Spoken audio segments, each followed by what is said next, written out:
first from Andy Pettitte. Strike one. Last night with a game on the line, 2 on, 2 out, down by a run. Rodriguez pops it up. Castillo drops it.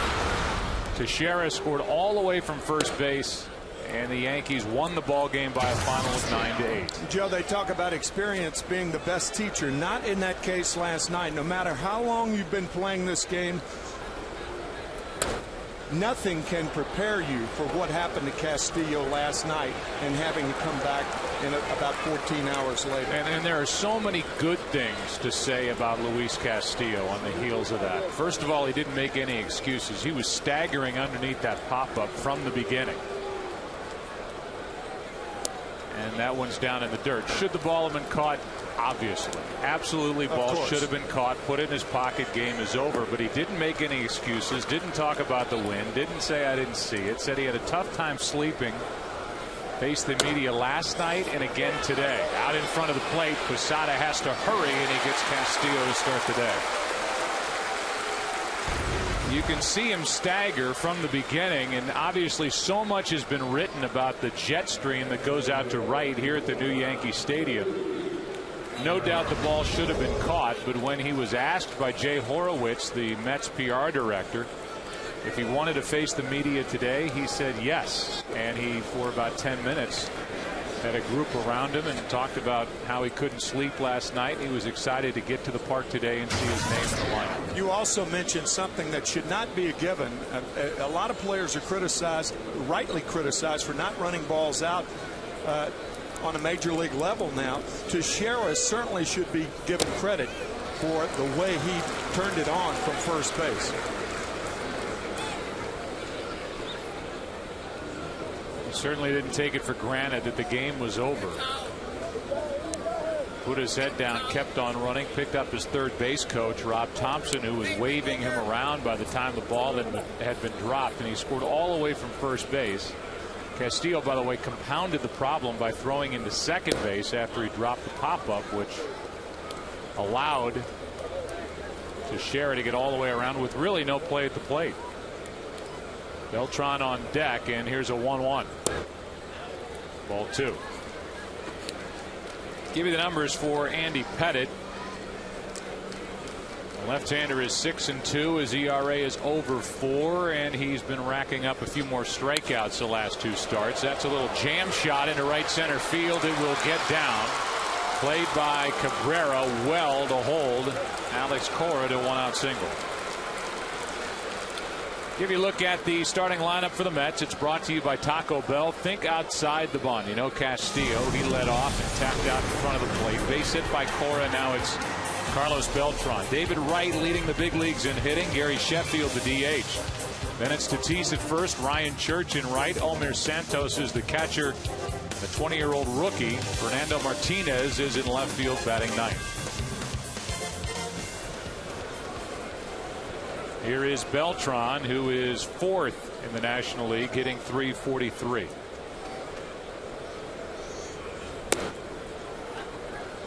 A couple of things, though, with regard to Castillo first. I mean, you look at the way clubhouses are designed these days in these new stadiums, and they're designed almost in a way where players, if they want to, can dodge the media easily and not have to face any questioning. Right. Before or after a ball game. Different entrances. They have the players' lounge. They have a huge clubhouse. They can kind of sneak in, sneak out, and talk to writers or broadcast journalists if they want to, or they can avoid them if they want to. Castillo did not.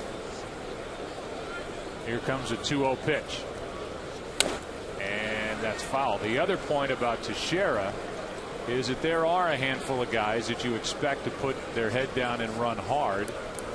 Teixeira is on that list, despite the 8-year, $180 million contract. I think the one misnomer is, you know, you played mainly in the 60s and 70s, and I think most people today say, well, that's the way everybody used to do it. They put their head down and run. And which for the most part they did.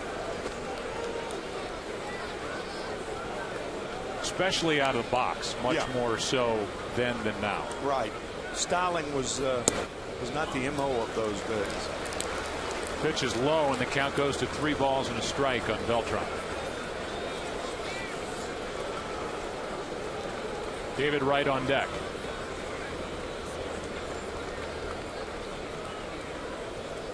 The next from Pettit, right down the middle, full count. Have to be careful, and Alex Cora certainly knows that at first base. Andy Pettit with 95 pickoffs in his career. That's the most among active pitchers. You have to make sure he goes home.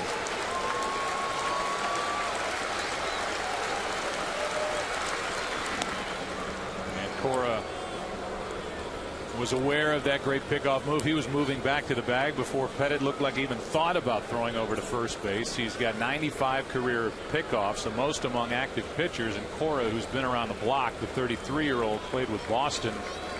He's seen plenty of Andy Pettit. And that one's off the plate. Tough play for Pettit. Off balance throw for the out, 2 away. And a good play by the 6'5" left-hander who will turn 37 on Monday. And Beltran, because the pitch was outside, got out of the box in a hurry. And Beltran is thrown out by Pettit. Very, very good play. And not a play you're used to seeing by Andy Pettit. Actually hit in front of the plate, wasn't off the plate, and Beltran is out number 2. 2 outs have been around the plate area. Now David Wright thought he had the game-winning RBI until that ball was dropped in shallow right last night. He leads the big leagues hitting .364, has Cora at second and 2 out.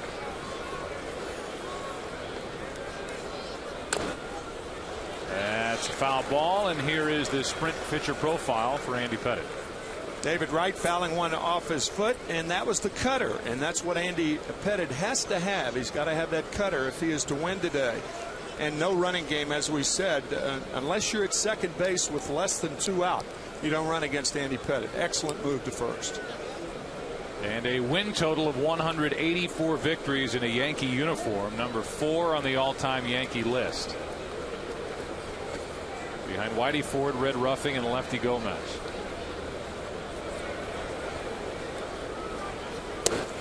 On the inside corner, strike 2. That's the cutter coming in under the hands of David Wright. You can see it zip right in that area. Good pitch from Pettit.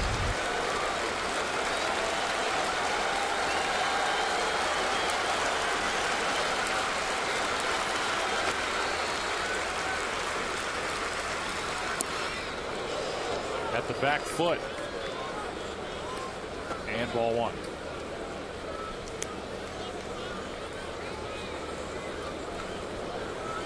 David Wright hit a home run on Tuesday against the Phillies to snap a string of 100 at bats without a home run.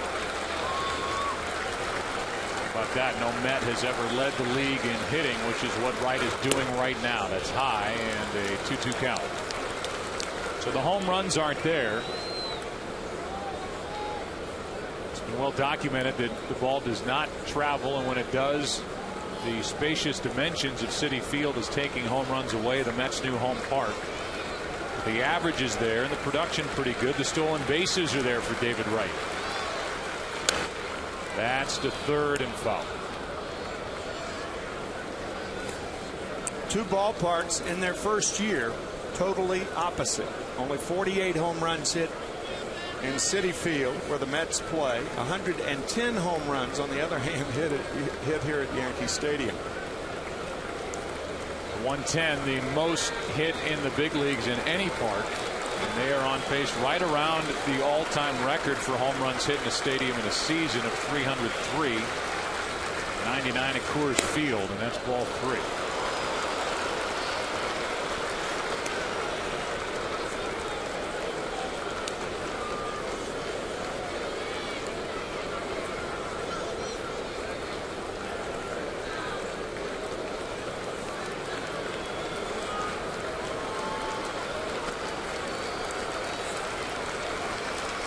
Two.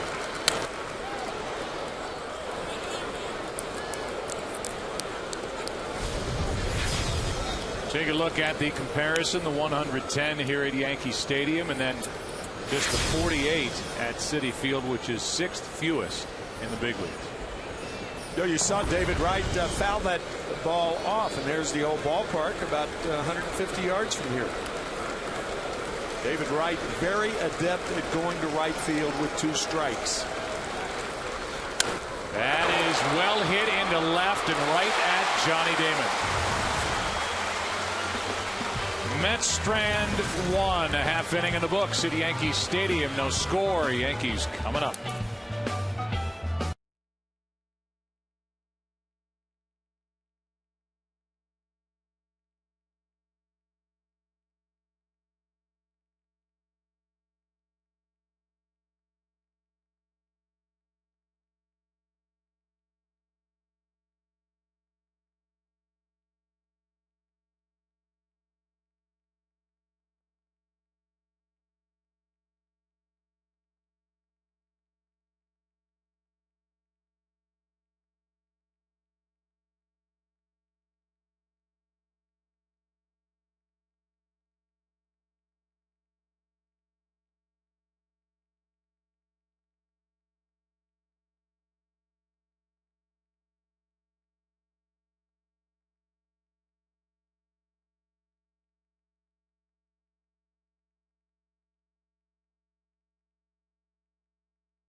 Hitting third, A-Rod cleans up. Robinson Cano at second. Jorge Posada having a very good comeback here. Hideki Matsui, Melky Cabrera, and Brett Gardner pitching and batting ninth. Mets have seen enough of Derek Jeter over the years, a career .378 hitter against New York Mets pitching, and that's ball 1 inside from Fernando Nieve, who was making his 12th career start in his pitching in only his 13th big league game since 2006. And that's off the hands into left and easy for the rookie Martinez. 1 out. Take a look at the statistics for Nieve, and these are his career numbers, a record of 3 and 4.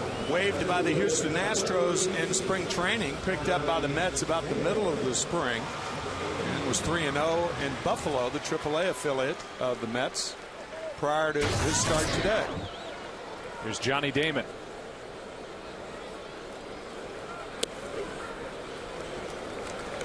Being told that during the lineups I said Gardner is pitching and batting ninth. I had my National League hat on. Gardner is not pitching. A weak swing, and fooled on the pitch was Johnny Damon in the count 0-2. Teixeira waits to hit next, and then Alex Rodriguez. If somebody gets on here in the first inning for the Yankees. Ball 1.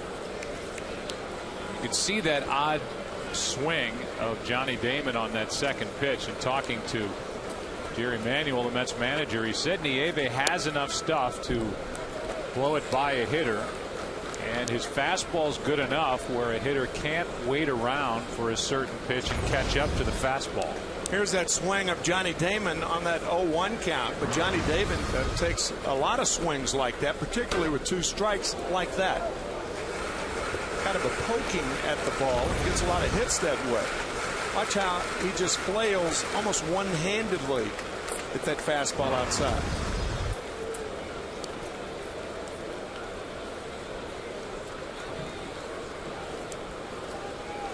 2-2 the count.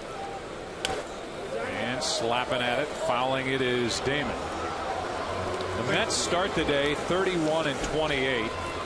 4 games out behind the Phillies, who lost last night in extra innings to the Red Sox. Well, the Yankees are 2 out behind Boston at 35-26. 2-2. On the outside corner, 94-mile-an-hour fastball, 2 gone. I'm very impressed with the way Nieve is working thus far, working very quickly. We talked about being waived this spring, and his stuff, no clue. Now, I'm only kidding. I did talk to Dan Warthen, the pitching coach, and he said, you know, if he, similar to what Jerry Manuel told you, Joe, if he keeps coming at the Yankees, he'll be successful, and they're hopeful of 6 innings out of him. Drives Teixeira off the plate. Ball 1. That was the sprint pitcher profile for Nieve. He's got a 94-mile-an-hour fastball. He's able to put over the outside corner to more hitters. Mets fans are going to be saying, where have you been hiding this guy? Yeah.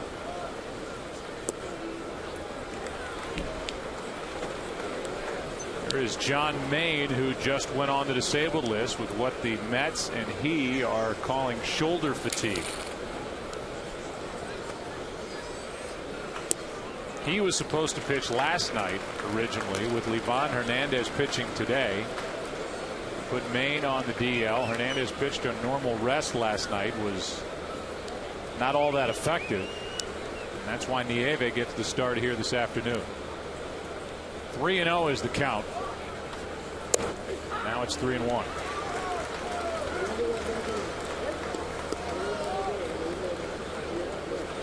Meanwhile, there's one of the big names not available to Jerry Manuel. One of the 8 on the disabled list for the Mets, Jose Reyes. Castillo makes the play. Perfect first inning for Nieves. And we go to the second at Yankee Stadium. Interleague play. No score.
Think outside the bun.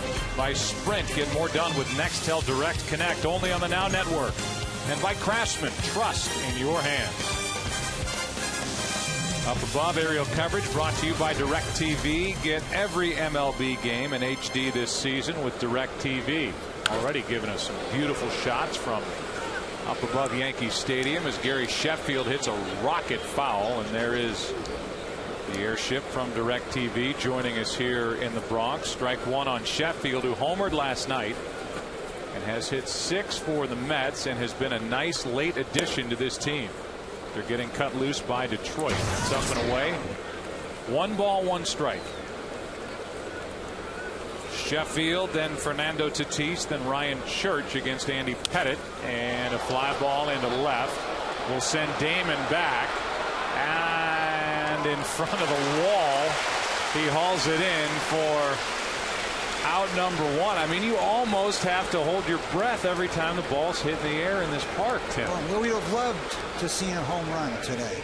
Well, that's the voice, the dulcet tones of Michael Milken, who for how many years have we been doing this? 14 years. 14 years. 14 years. It's keep dad in the game, and money is raised with every home run hit. $14,000 for every home run hit. That is correct, and we hope to be about $30,000 on Father's Day, the 21st. And that's when it ends, right? Correct. It started on the 11th to the 21st, and we've raised over $36 million. And the concept of keeping dad in the game, go get checked for prostate cancer surrounding Father's Day.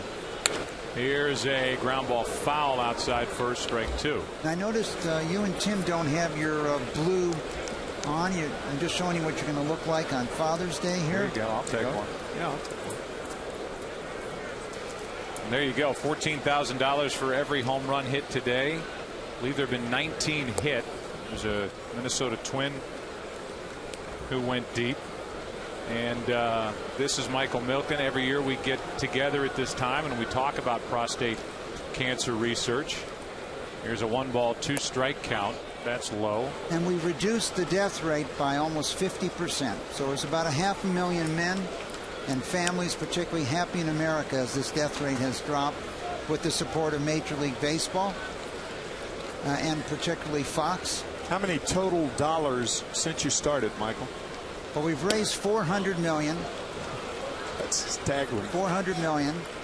And you can go to PCF.org. PCF.org. You can learn all about nutrition, how to stay healthy. And, of course, our objective is to remind you to get checked. 3-2 pitch is fouled out of play off to the right. That simple blood test, catching any cancer early is very successful. And our goal is still about January 1st, 2016, eliminating all cancer as a cause of death. Now, Tim, I haven't heard today, Rod Stewart. Another foul. Rod Stewart recorded those old standards. People were surprised, but he was very successful. I don't know if the fans around America know that you've recorded a CD of old standards here. I have about 3,000 copies in my closet for the last year and a half. You know what I could do with them?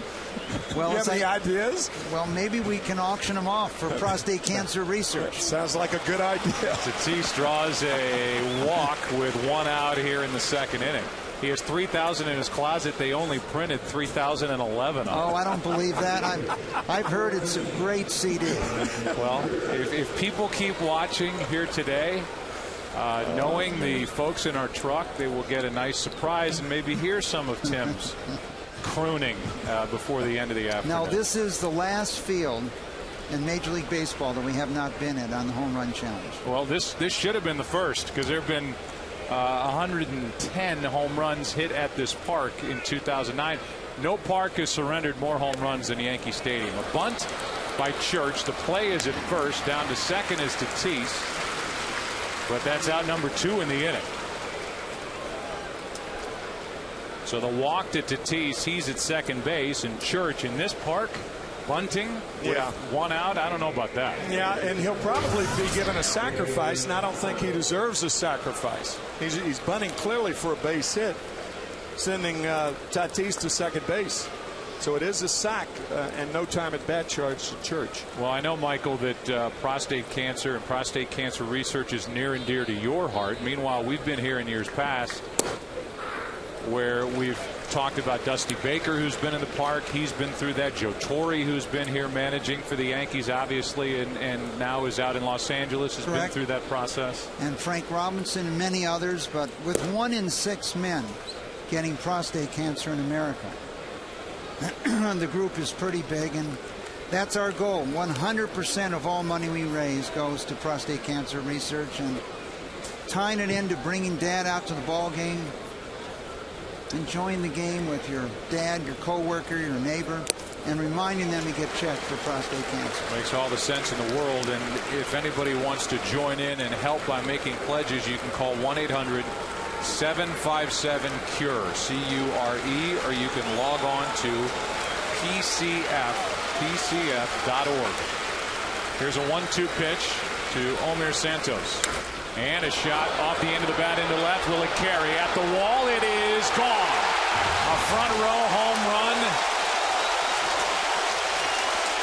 And Santos goes deep, 2-0 Mets, and $14,000 more for prostate cancer research.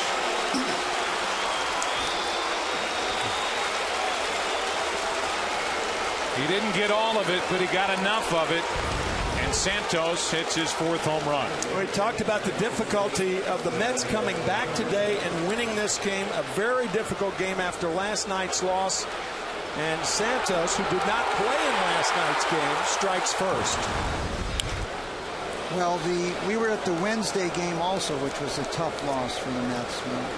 But the owners in Major League Baseball, Fred Wilpon, helped us to start out this program with Jerry Reinsdorf, and at the time Rupert Murdoch and Fox owned the Dodgers as this program started 14 years ago. This is the rookie Fernando Martinez, who is struggling. 8 out of 43, hitting .186. Spins off the plate. He's just 20. And the wonder is, how long will he stay in the big leagues as he dumps one, this one into left center field. That one down toward the end of the bat, but a 2-out base hit. And the top of the 2nd inning continues, and that's the 9th major league hit for Fernando Martinez. You might think it odd that the Mets are in their lineup. They have 3 left-handed batters today. The left-handers are 2 for 2, 2 singles and a sacrifice by Church. But that's not unusual, because left-handers throughout his career have hit Andy Pettitte well. And one of the reasons, in my opinion, Andy does not come inside enough to left-handed batters. Now, had you ever seen a ball game end like last night's ball game end in all your years, Tim? No, I haven't. Nope. Not as stark and not as naked an error as it was. If an outfielder, he's far away from the maddening crowd. If a guy overthrows, it's an error that everybody understands. Last night's wasn't. Well, they were lucky both runners were running. Yeah, Joe brought that up earlier. That's right. They took off and didn't stop running until the trail runner Teixeira crossed home plate, and the Yankees had a 9-8 win. Meanwhile, it counts 0-1 on Castillo, who committed the error on the pop-up out in shallow right. That ball's inside. 1 ball, 1 strike. Now, we wish we could actually hold all of our 60 home run games here at Yankee Stadium with the way they've hit home runs this year. Absolutely. That was number 111. And we need a little warmer weather to help the ball carry around the country. It'll be here. So this year, in 11 days, we're going to 17 ballparks. So if you feel like you've missed a game or two, we're more than willing to bring you along with us. And it's great to see those Fox crews all around the country. Well, we appreciate it, Michael, and we thank you for stopping by, and such a worthwhile effort and worthy cause. And congratulations. I know you won't take it, because a lot of people have done a lot of work for this, but congratulations to you representing the entire organization for what you guys have been able to raise so far for prostate cancer research. Well, I want you to know Fox has been fabulous. The only weakness in your coverage is when you had me on camera one day and I couldn't find the ball. You know, people in the audience think it's easy to find the ball with those cameras, but trying to follow the flight of the ball with a camera is real expertise. Sounds like last night's game. Somebody couldn't find the ball. They ended. And that guy's at the plate waiting for a 3-1 pitch. The rain has picked up a little bit here at Yankee Stadium. It was supposed to be out of here, but it has restarted. There's a strike. Castillo has to stay put, and the count 3 balls 2 strikes. So we don't get a chance here at the end of the inning because we have to get away quickly. Michael, thank you very much, and thanks as always for coming by. I appreciate it. One of the things we want men to know and families is that nutrition can really help in that process. And going to that website, PCF.org, can really give you a lot of information on nutritional research. Again, PCF.org. $14,000 per home run, and the number you can call 800-757-CURE. Thanks, Michael. Great. Thank you very much, Tim. Thank you, I'm Michael. looking forward to that CD. Okay. You'll be left with 2,999. Runner will go. 3-2 pitch. And a base hit into right. So Castillo adds to it. Martinez slipped a little bit and holds on at second. Good thing he did for the Mets, as Melky Cabrera fired a one-hop strike to third, and it's 2 on 2 out. This is turning into a long inning for Andy Pettitte. Started with Sheffield hitting the ball to the track in left field, then a walk to Tatis, a bunt for a sacrifice by Church, and a 2-run home run by Omir Santos. Dave Island, the pitching coach, is out to talk. A hit by Martinez, a hit by Castillo, and Alex Cora could make this a nice second inning for the Mets.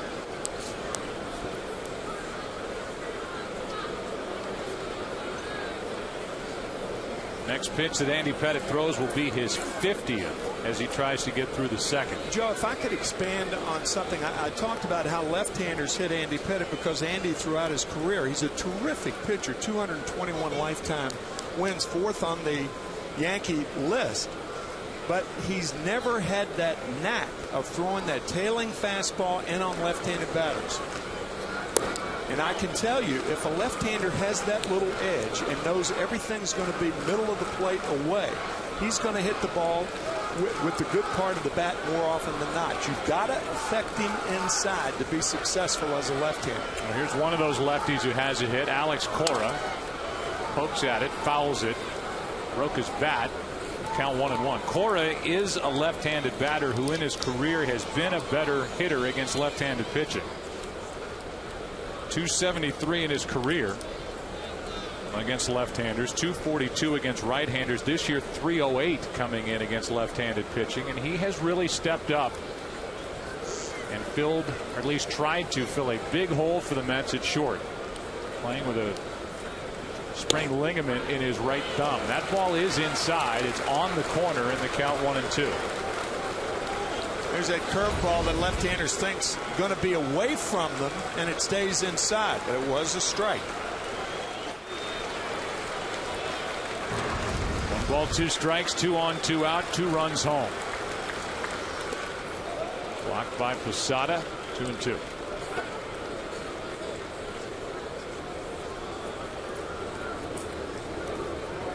On deck is the number 3 hitter, Beltran. The Yankees in their half of the second will have Rodriguez, Cano, and Posada against Nieve.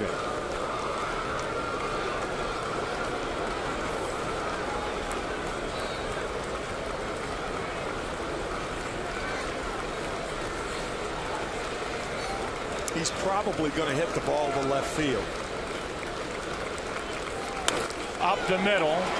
Nice play by Jeter to his left, and a dig by Teixeira to end the inning. 2 runs in the inning. Could have been more if not for that good defensive play by Jeter and Teixeira. The shot by Santos. 2-0 Mets after an inning and a half.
Lime, the drinkability of Bud Light with a refreshing taste of lime.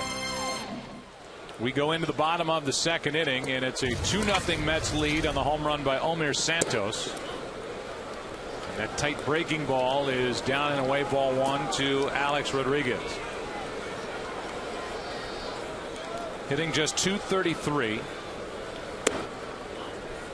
Pitch is high from Nieve, who has shown good velocity here in the first couple of innings, in the count 2-0.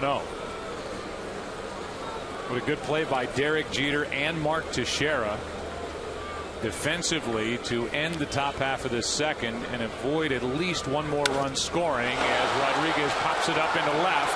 Mike Carey back at the wall, and it is gone for a home run.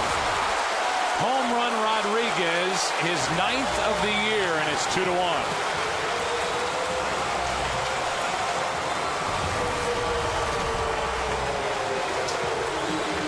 Is among the highest home runs that I've seen in years. It looked like it was higher than it was far.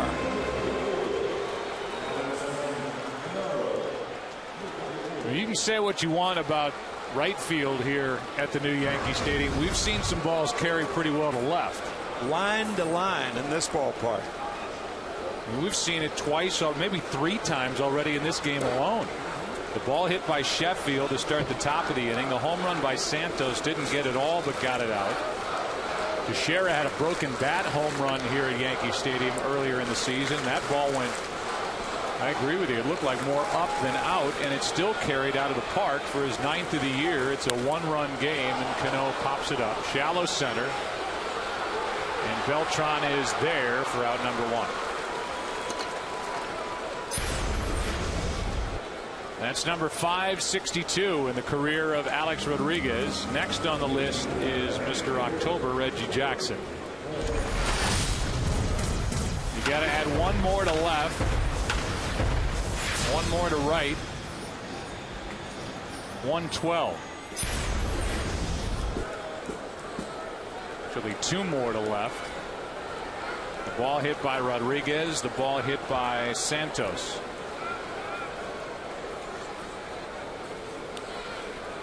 With 1 out, nobody on, Posada looks at a ball high. Joe, I think what this is going to present for outfielders is a very difficult decision on depth.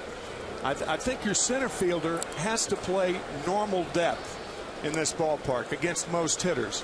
But I believe the right and left fielders can pinch in just a bit because the ball over your head is going to be out. It's much the same as a left fielder or a right fielder playing Wrigley Field. They say shallow is better. Fenway Park, left field, shallow is better. I think the corners in this ballpark, shallow is better. It's fouled back and out of play. 2-1 on Posada, who's had a very good bounce back year. 51 games last year, had the bad shoulder, hit .268, 3 homers, 22 RBIs. Hitting just under 300, has 9 home runs in 35 games with 28 RBIs. He spent time on the DL this year, had a bad hamstring as he takes ball 3. 3-1.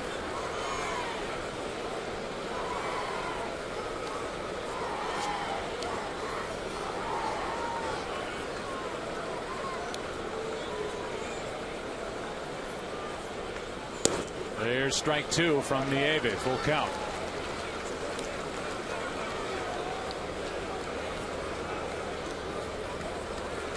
Hideki Matsui on deck. Run is home, 1 out, nobody on for the Yankees. To the right side, that's Tatis to his right, flips to Nieve, 2 out.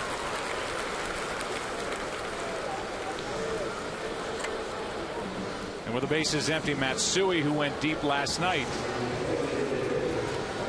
will be the hitter. I know the question has been asked many times, so I'll ask you, do you think the Yankees, if this trend continues in their first year in their new home park, will have to do something to address what is becoming known as, you don't want to say a teeny tiny ballpark, but that's basically what it's playing like. It is. Of course, the old ballpark played like that, but not like this one. And my answer to that question is yes, I do. I don't think it'll be a dramatic change, but I think if it continues at that pace, for the dignity and credibility of the New York Yankee franchise, I think the fences have to be moved back 10 feet, 12 feet, 15 feet, perhaps.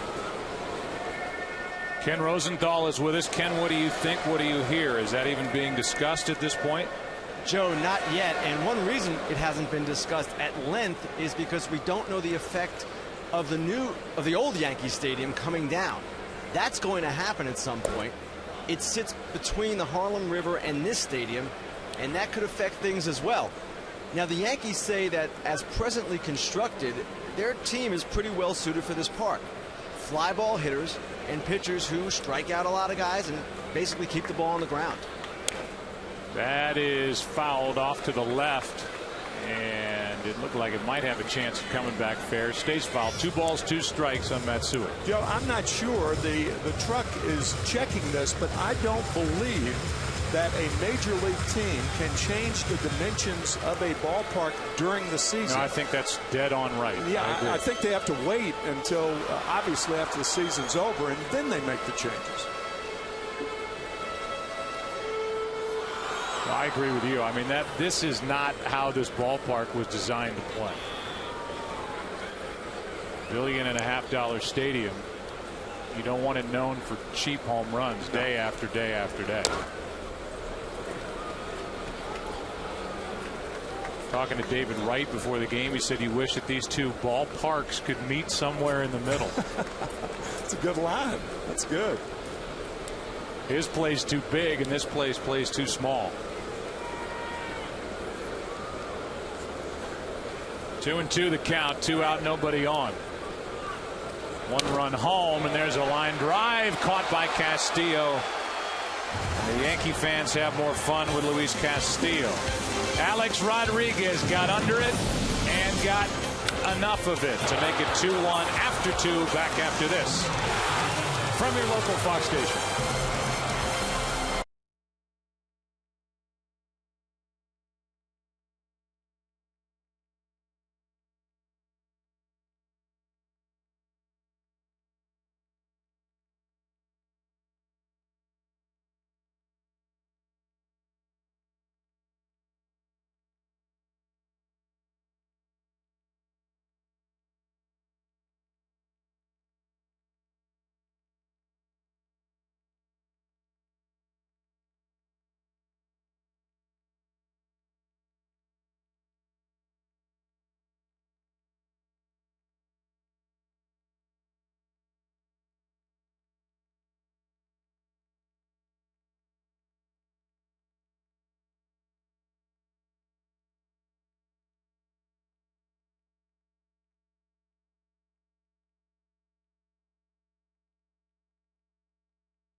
Third inning now. Mets and the Yankees. Mets lead it 2-1 on a 2-run shot by Omir Santos, the rookie catcher, and Andy Pettitte, who had a long second inning, deals with Beltran.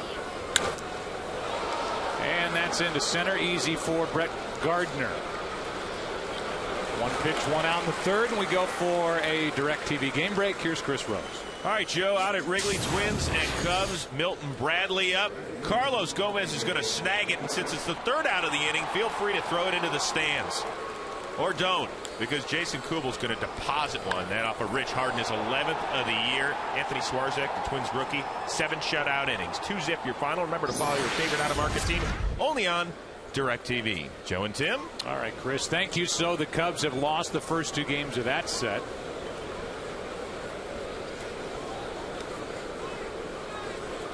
And with 1 out, nobody on, David Wright takes a ball.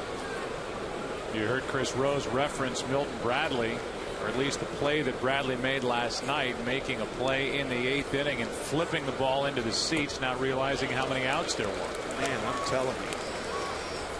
The game here with Castillo dropping the ball, and then in Chicago, what's going on? Absolutely no excuse for ever not knowing how many outs there are in an inning. And Milton Bradley did that yesterday and then flipped the ball in the stands.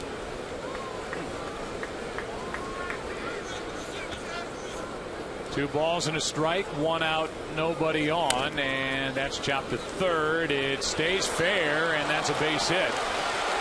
Not sure that if Rodriguez comes up with it cleanly, he gets Wright, who can run. As that ball just stayed inside the line. Yeah, I don't think so, because he had to play David Wright deep to begin with, and even had he come up, too tough a play, too fast a runner. Should be a base hit. 1 for 2. First time Wright hit the ball right on the nose and right at the left fielder Johnny Damon. With the runner at second to end the top of the first. Here's Sheffield, who went deep last night. Ken Rosenthal is with us. Time is called, and Ken, Sheffield is dealing with something in his knee. Right, actually, Joe, it's behind the knee, back of his leg. And he told me yesterday that he's going to need an MRI on that area. When it bothers him is when he explodes out of the box. And he says he keeps reminding himself, take your time, take your time. And then Chef, as only he could say it, said, me as a take your time baseball player, that's not good. So there's another guy that has to go into an MRI machine, which is the last thing the Mets want to hear. Here's a pop-up, and Teixeira calls off Pettit. 2 out. I mean, this is getting to the point of being ridiculous for the Mets. 8 players on the disabled list. It includes Jose Reyes, Carlos Delgado. John Maine just went on. Oliver Perez. Putz, who is their big setup reliever. And you look even at the bottom line, you forget about Billy Wagner, who is on with his left elbow, may be back before the end of the year, right at the end. $10.5 million. That's a lot of money sitting unavailable to Jerry Manuel. 2 out. A check on the runner, David Wright. I mentioned the steals for David Wright. He is number 2 in the league with 17 stolen bases.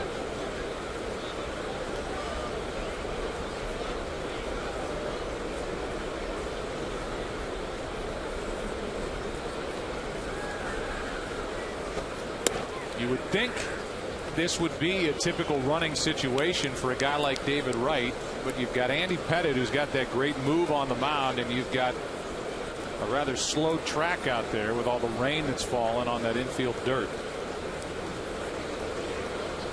See if he goes anyway. 1-0 pitch. There's a strike.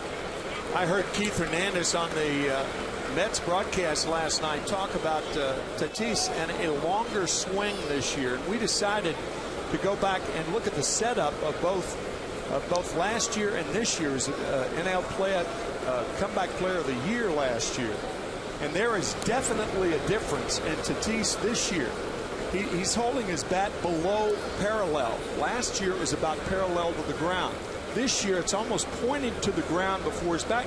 Now what does that mean? That means that he does have a longer swing, and it takes him longer to get the bat head in the strike zone. That ball's grounded up the middle, a base hit. David Wright will stop at second. It's 2 on with 2 out. Tatis on for the second time, and Ryan Church will have a chance to add to the Mets lead. you can see when he points that bat toward third base, what that means is he's got to take a long time as opposed to hold the bat straight up and down and parallel to the ground. It takes a lot longer to get that bat head in the hitting area. Darryl Strawberry with that when he back in 1983 when he showed up here in New York electrifying this city. Howard Johnson was a member of that team a couple of years later, and Straw had that bat almost pointed to center field, which meant that he had to bring it around. That's why he had great power the other way, great power to center field, but he did have a long time to get it through the strike zone. Brian Church takes a ball. Mets are happy to have Church back off the disabled list and available. Here's a 1-0. That is to the third baseman. Rodriguez makes the play, and the inning is over. Mets now stranded 5. We played 2.5 here at Yankee Stadium. 2 home runs hit today, and the Mets lead it 2-1.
Of the aerial coverage brought to you by DirecTV. Get every MLB game in HD this season with DirecTV. Down below, Nieve works with a 1-run lead and misses down an in ball 1 to Melky Cabrera.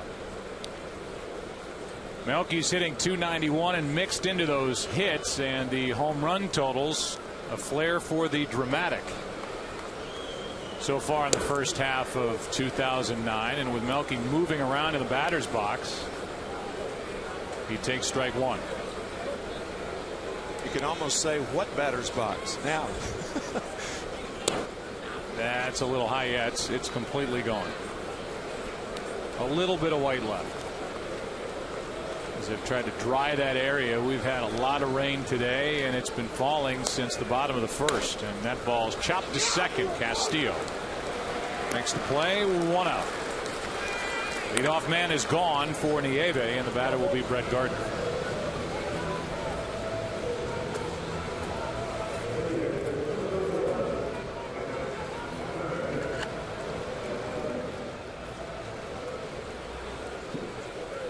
There you go, up above the DirecTV airship, getting a good view of really one of the more impressive parts of this $1.5 billion stadium, which is the outside and what rings this stadium. I mean, it is a massive structure when you come up to it. It's impressive outside and, of course, in. 60% bigger than the building itself of the old Yankee Stadium.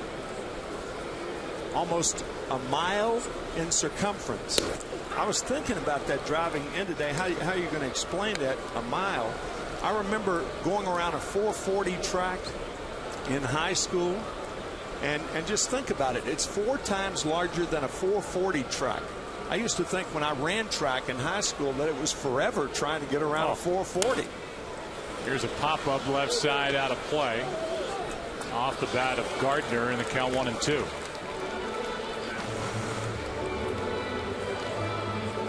A .266 average. Inside, a lot's been written about the attendance. Last night they had 47,967. Just shy of a sellout. Only sold out game they've had this year at Yankee Stadium was the opener. It went into the category of a sellout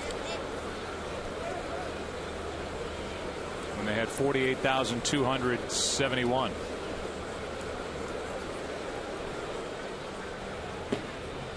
Well, action for the Yankees out in their bullpen. That's odd, and a bad omen for Yankee fans.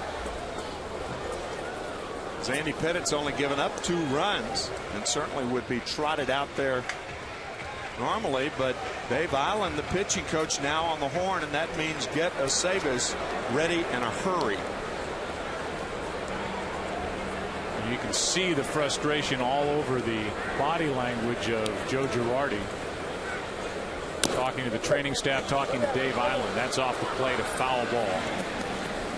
Count still 2-2. They're still, even though the Yankees, and I think it can get lost because of the 3-game set where they were swept at the Red Sox during the week. Over the past calendar month, the Yankees are 20-9, which is the best record across Major League Baseball. But they do have questions with that pitching staff, and in my mind, the #1 question is, what's the deal with Chin-Ming Wong? A 2-time 19-game winner, a guy who has started postseason series, who is throwing hard. I mean, he's throwing up into the mid-90s at times, but his arm slot is changing, his sinker isn't sinking, and his ERA is gigantic. He's winless on the year. There's a fly ball into left off the bat of Gardner, and that's out number 2. One of the reasons is that on his sinker, he's dropping his hand. When you don't stay on top of the ball, you don't get the sink that's down. What you get is a tailing fastball and not a sinking fastball. That's one of the problems that's clear with Chin-Ming. He will be the starter on Wednesday night, and Joe Girardi's words before the game, he's got to produce. And boy, that's a tough order when you go out there. I mean, you know, what that says is if you don't, you're not going to be in the rotation after that. Breaking ball's a good one from Nieve, and a strike to Derek Jeter. So the other guy is Phil Hughes and where he fits in. He looked very good out of the bullpen in relief earlier in the week, backing up Andy Pettitte, pitching a perfect 7th inning against Tampa Bay. And there's Phil Hughes. Then he had to pick up Chin-Ming Wong on Wednesday at Boston when he threw 65 pitches, 63 pitches. And so the question with Hughes becomes, as a 22-year-old, do you continue his development as a starter, or are you enticed by what he could do as a setup reliever to Mariano Rivera out of the bullpen? Because he can throw mid-90s. Looked very good doing it this week. Here's a 2-1 pitch. 3 balls and a strike with Damon on deck. And now Aceves being up in the bullpen appears to have been a false start, because he is sat down and Pettitte's still in the dugout.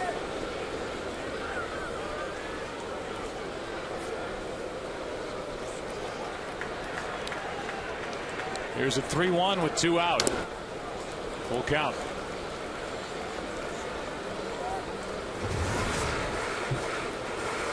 Well, Pettitte was bothered by a bad back not too long ago. Struck out 6 in a game at Texas. Talking with his catcher Jorge Posada. Struck out 7 against the Rays. That was on Monday. A 5-3 win.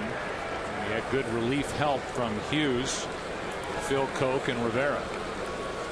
3-2 pitch. Hard hit to the right side and right at Tatis. We go into the 4th. Mets hanging on, and that Santos home run, leading the Yankees 2-1.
Home of the famous made-to-your-order $5 footlong by Cadwin and by Bank of America Home Loans. Starting now, Home has a new address. Steady drizzle pretty much since the beginning of this game. And Omar Santos, who has the biggest swing so far, a 2-run shot back in the 2nd, leads it off and takes a ball. So there was action for the Yankees in their pen with Aceves. He sits down, and Andy Pettitte back to the hill, down by a run. Santos, Martinez, and Castillo. 8, 9, and 1 hitters in the 4th inning. I was just thinking about that home run by Santos. It just cleared the fence, and his first home run as a Met at Fenway Park on Saturday, May 23rd, just cleared the yellow line, and the Mets had to dispute that with 2 out against Papelbon in the 9th inning. And that's won that series at Fenway Park. 2 balls and a strike, and Santos totally fooled by that pitch from Andy Pettitte. 2-2. Good breaking ball from Pettitte. Good rotation and the perfect speed.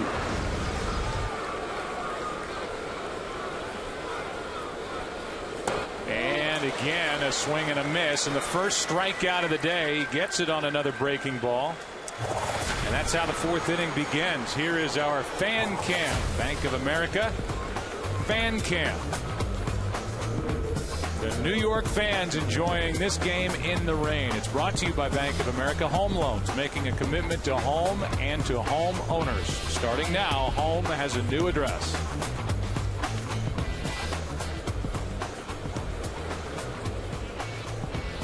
A lot of different ways to protect yourself from the rain as Martinez swings at the first pitch and fouls it back, strike 1. Fernando singled his first time up.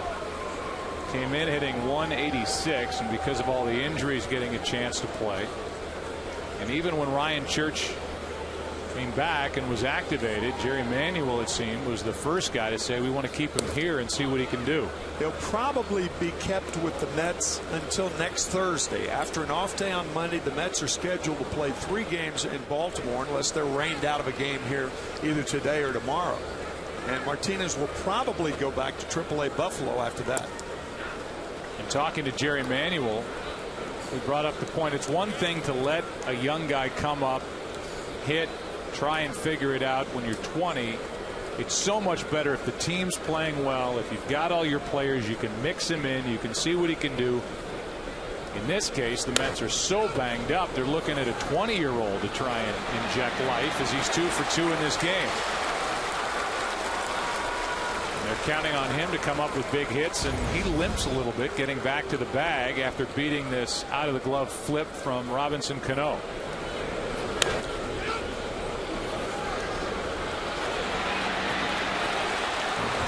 Signed as a 16-year-old from the Dominican Republic. And now Castillo, who's 1 for 2.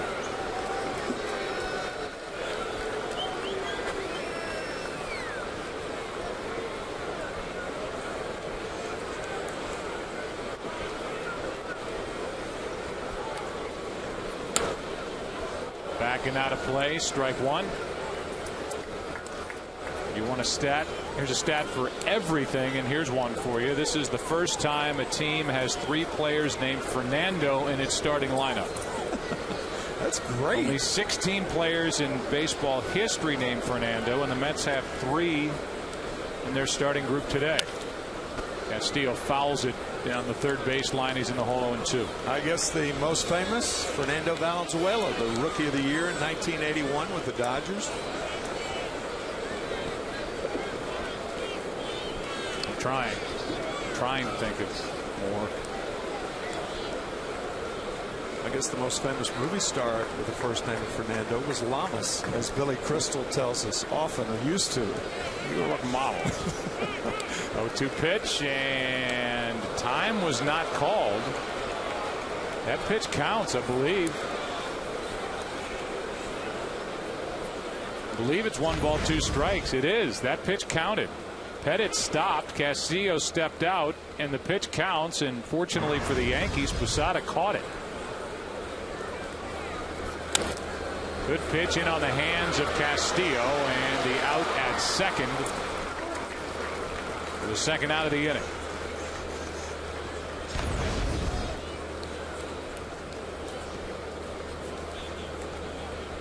So the force out, 5-4.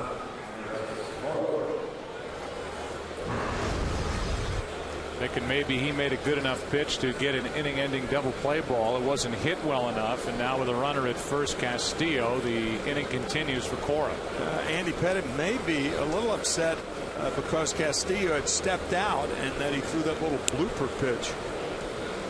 A lot of times a pitcher can get hurt because you're so geared with that torque to throw something hard, and you see the batter step out. They don't like that. I don't blame them. A check on Castillo, who has stolen 7, been caught twice. Certainly a time to run if he can figure out Andy Pettit. 2 out.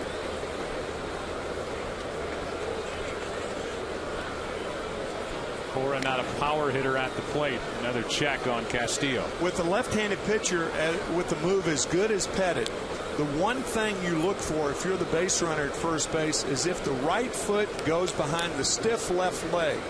If it does that, the pitcher's committed to go home. You cannot put the right foot behind the left leg and then go to first. Kind of a slide step for strike 1. Yeah, that's unusual for Pettit. 36, about to be 37 on Monday, and he's bringing out new tricks. 22nd round pick in 1990, a 21-game winner in 1996. Fools Cora and count 0-2. I think in an effort to fool the runner at first, he's fooling the hitter. 2 slide steps to get ahead of Cora.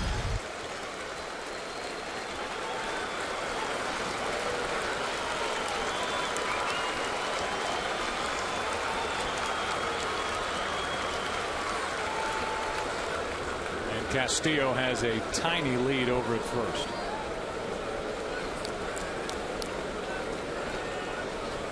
Two strikes on the hitter, 2 out, even more of a reason to run. And because of that, Pettit throws over again. You could see that right foot go behind the left leg, and he went to first base. Once that happens, once again, he's got to go to first base. He can't go home.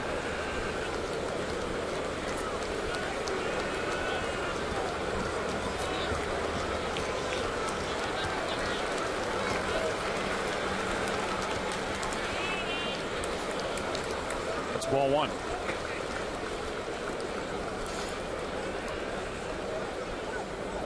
Alex Cora, someday you get the feeling, would make a terrific major league manager. He's in his early 30s, 33 years old. Younger brother of Joey Cora, who is on the coaching staff for the White Sox. Really a good veteran presence on this Mets team. And he is fooled on the pitch, strikes out. Strikeout number 2 for Pettit. We go to the bottom of the 4th inning at Yankee Stadium. Damon, Teixeira, Rodriguez coming up. 2-1 Mets.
We'll put them back up. Go to peopleallstars.com and vote for your favorite everyday All-Star who could represent your club and be honored at the 2009 All-Star Game in St. Louis on July 14th here on Fox. That's fouled outside third and caught by David Wright. Johnny Damon is out to start the bottom of the 4th. So from this area, from these two teams, the Mets, Jonathan Zimmerman, Carroll Cawley, Tara Suri, Cyril Goldman, Michael and Christina Pesci from Parsippany, New Jersey, and Farley Boyle.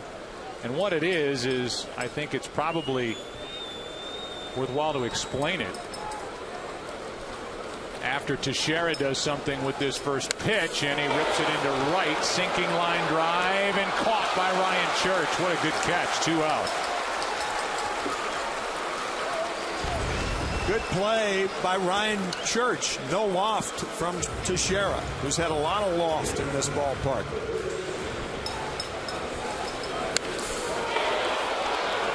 13 of Teixeira's 20 home runs have been hit here at Yankee Stadium this season, and that one it was scorched, just a sinking line drive. And here's Alex Rodriguez with 2 out and nobody on. So often we get wrapped up with talking about or thinking about how important sports are in our lives, or baseball, or individual baseball players. And on that night, July 14th in St. Louis, we will have the best of the best on the field at Busch Stadium for the Major League Baseball All-Star Game. But MLB and People magazine are taking the time to recognize people in communities who make a difference. So each team will be initially represented by 3 players, be pared down to 1 by each team, and those 30 people who do so much work in their community spread across this country will be honored in St. Louis on July 14th. Nice touch from baseball and People magazine. Here's a 2-0 pitch.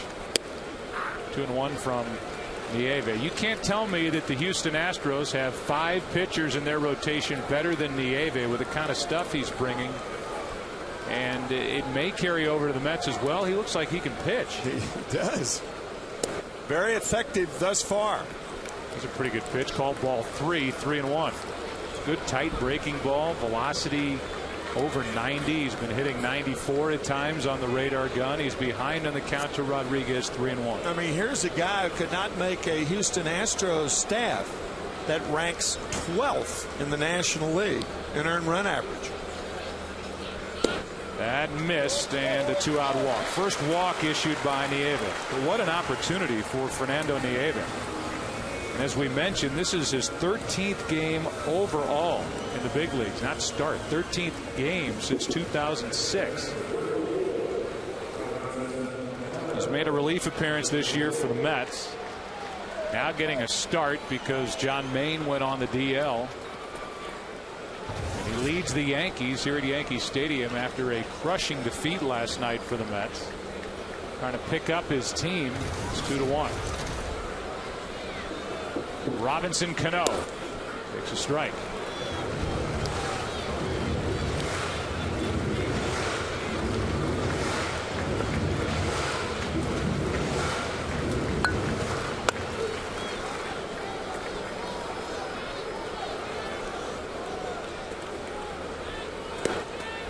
One ball, one strike.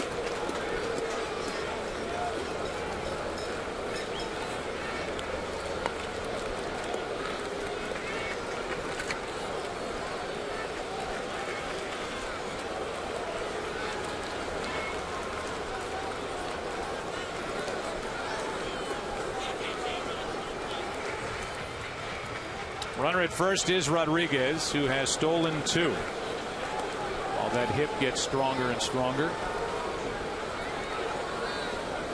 Count 1-1 on Cano, who flied to center his first time up, hitting .296. 10 homers, 36 RBIs. Off the fists. Good pitch by Nieve, and Cora is out to make the catch. Inning over into the 5th. Still 2-1 Mets. Big bats coming up for the Mets in the 5th.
Chat with Joe Girardi, the Yankee manager. All the people in the new one. Not much is left in the old one.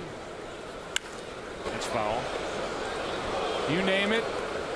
If it could be pulled out of the old Yankee Stadium, it was auctioned off. Just like they did in St. Louis at Busch Stadium. Let your mind get creative with whatever it could be. You heard from Derek Jeter with Chris Rose before the game.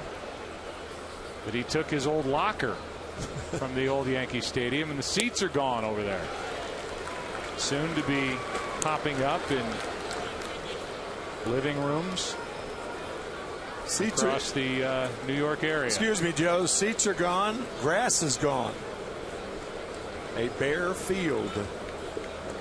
Here's an 0-2 pitch. Beltran goes down and dumps it into left field for a leadoff base hit. Here is our chat with Joe Girardi, and the first question was about Andy Pettitte and what was going on when they had Aceves warming up earlier in the game.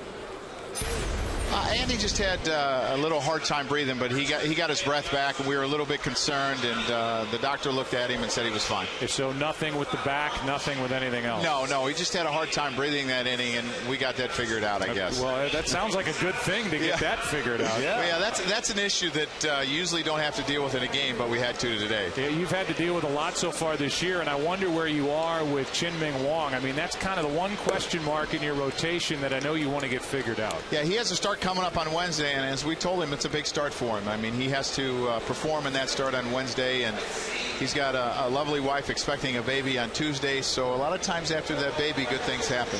Let's talk about your team in general, and maybe last night's game specifically. Have you ever, Joe, seen a game end like that? No, I have not. I've never seen it end on a pop-up. Every once in a while you get fortunate to get it on a ground ball, but never a pop-up like that. And Tex, I mean, he just ran hard the whole way and never gave up, and that's why we won that game. And the team in general, are you tired of hearing questions about trying to beat the Boston Red Sox by this point? Well, we shouldn't have to hear it for a while. We've struggled against them, and we've had a chance to win some of those games, but we haven't. And you know, the big picture is we're still only 2 games behind him with a long ways to go. Last question, Brian Bruni, when do you get him back? He had a great day today. He went through in Trenton at 1 o'clock. He's already back here at the park, so we expect him early next week. Those guys don't have trouble getting back here to the big leagues. No, they do not, especially with the amenities that we have. Thanks, Joe. Thanks, guys. There's a rocket down the left field line off the bat of David Wright. Beltran will dig for third. They'll hold him there. David Wright, his second hit of the day, came in leading baseball, hitting .364. He's 2 for 3. And it's second and third with nobody out for the Mets here in the 5th. Not only leading average in baseball, but also the leading average against left-handed pitching, batting .500 coming into the game. He's 2 for 3 today. And the Mets with a chance for a big inning. 19th double of the year for David Wright. Those numbers should be big for David Wright with a spacious outfield at Citi Field. He will add to his doubles total with those balls that rocket off the wall. And here's Sheffield, who is 0 for 2. He's hit the ball hard a couple of times. Second and third, nobody out. And he lines a base hit into right. David Wright had to hold. Scoring easily is Beltran. First and third, nobody out, and it's 3-1 Mets. That pitch was up, and Gary Sheffield just served it into right. Gary Sheffield, a dominating hitter in baseball for a long, long time. At age 40, can still buggy whip. One of the great baseball expressions, buggy whip, and that's what Sheffield has done for about 18 years. It's a nice addition to this Mets club after getting let go by the Detroit Tigers, who owed him a lot of money. Took him a while to get started with the Mets, but he has come on strong the last 3 weeks. Ken Rosenthal, did you expect Gary Sheffield would add as much as he has added so far to this Mets club? Joe, not at all. In fact, I wrote that I thought he'd be released by the end of April. Shows how much I know. But he has really come on for them, and he's brought them an edge, a certain toughness, along with Alex Cora, that they were missing before. Detroit released him in part because they wanted to get more athletic. They have, but right now they could use Sheff's bat too. Tatis takes a ball outside from Andy Pettitte. First 3 have reached. Beltran a base hit, Wright a double, RBI hit by Sheffield. First and third for Tatis. He's 1 for 1 with a walk.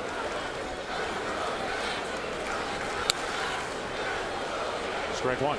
Last time up, we talked about Tatis last year and this year. This was when he was the comeback player of the year to the left of your screen, and you can see that bat. He's got farther to go to get the bat through the strike zone. This year, that bat is not parallel, almost pointed toward the Mets dugout. And the more pointed that is, then the longer it takes you. And that's why Keith Hernandez was talking about that long swing that he's noticed from Tatis this year. To the left side, Rodriguez to second, out over to first, safe. The run scores. It's 4-1. Tatis hustling, turns it into just a force out at second. Only 1 out in the inning, and he drives home his 13th run of the year. I tell you, Joe, it's not virtuous for a guy to run hard out of the box trying to get an infield hit, because that's going to help him. But when a guy runs hard out of the box on a fielder's choice, then he should really be given credit, and that's what Tatis did. So he's at first, 1 out, 2 runs are home. It's a 4-1 game, and a check on the runner Tatis with Ryan Church at the plate. Andy Pettitte will not be long for this game. He's approaching 100 pitches on the day, trying to get through the 5th. This will be pitch number 95 right here. And it's a breaking ball for a strike to Church, who's 0 for 1.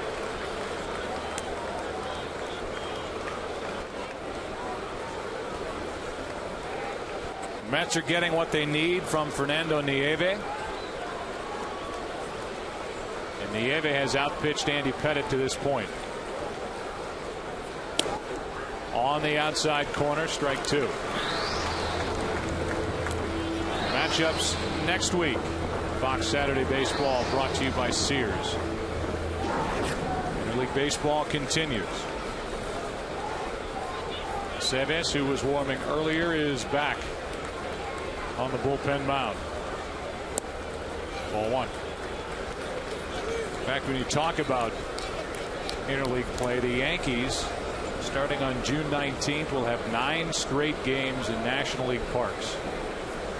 Florida, Atlanta, and Citi Field here in New York. The Mets home. That's a foul ball, and it's a big deal for these American League clubs who are constructed with a designated hitter in mind, and that's how they build a roster. And then you go into a National League park, and the Yankees have to play 9 straight where they can't use a DH. That's a big deal.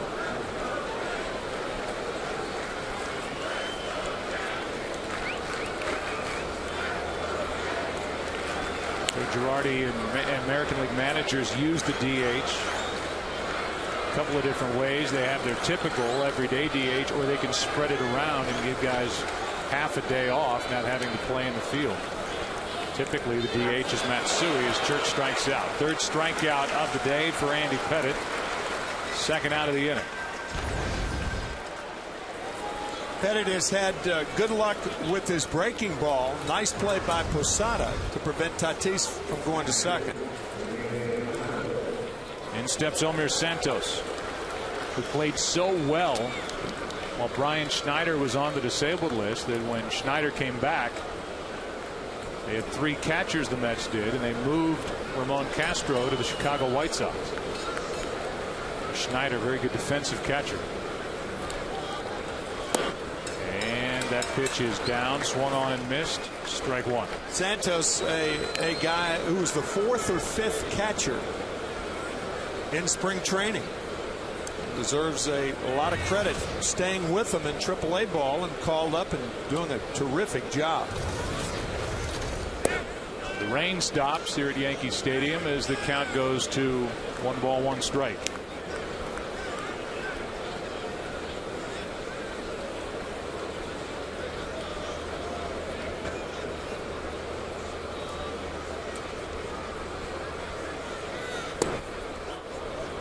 2 balls and a strike.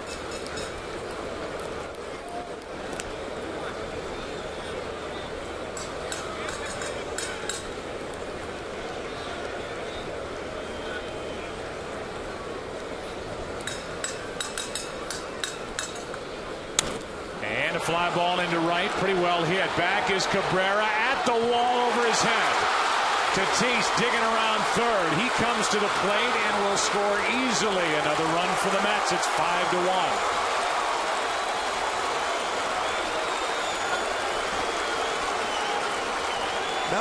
Melky Cabrera is normally a center fielder, and he normally doesn't have to play balls like this, where a ball is wrapping back toward right field. He goes after it. This is a ball that could have been caught. Maybe not should have, but it could have been caught. But you can see that ball tailing. Once Melky looked, gave that ball a chance to get over his head, and the Mets tack on another one. You wonder why there was that hesitation with Tatis at 2 outs. And now Martinez squibs one to third. That's played by Rodriguez. Santos is caught in a rundown and tagged out to end the inning. Good heads-up play by Rodriguez. Had no chance to get Fernando Martinez at first. The fielder's choice ends the inning, but the Mets come up with 3 and lead it 5-1 after 4.5.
It's a wet day, but overall a pleasant day. Whether you are in Central Park or you are in the Bronx at Yankee Stadium as we go into the bottom of the 5th, and Nieve's done his part. His teammates have backed him with 5 runs on 11 hits against Andy Pettitte. And Jorge Posada will dig his way in to start the 5th. He's 0 for 1.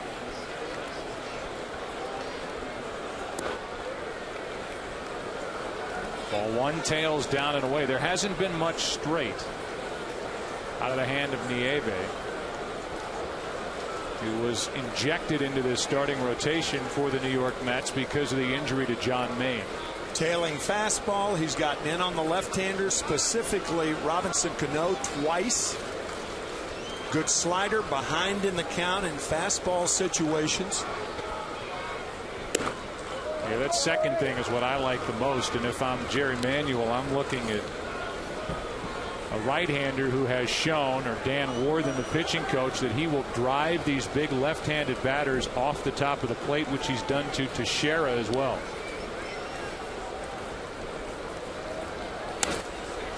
And a fly ball into left field. Martinez is there, and that is out number 1 to start the 5th inning. We talked to Jerry Manuel during the break and talked to him about how pleased he must be the way his team has rebounded this afternoon after a tough loss last night. Yeah, we have been somewhat resilient when it comes to those things. It seems like we kind of come accustomed to trying to pick ourselves back up and hopefully go out and play a good ball game the next day.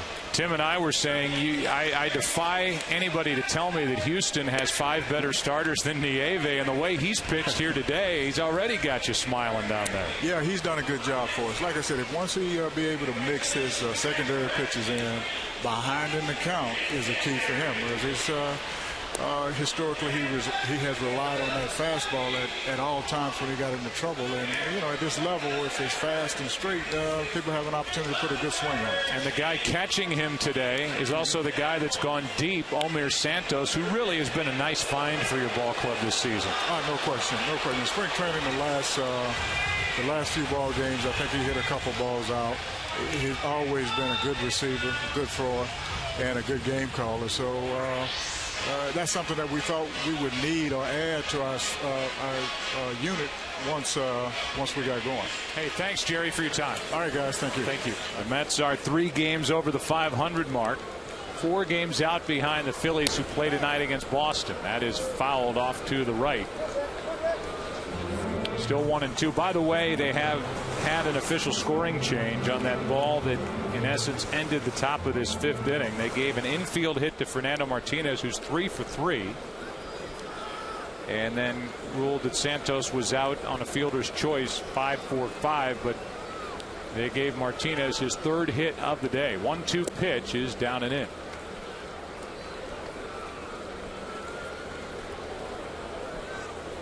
So Santos has had a nice day, as we just talked about with Jerry Manuel. He has an RBI double and a 2-run home run, and he's done a good job with Nieve on the mound in what is an important start, albeit in the middle of June here at Yankee Stadium. That's in the dirt and a full count. Yankees, however, with 21 comeback wins this year, that leads the major leagues. They have had more than a flair for the dramatic.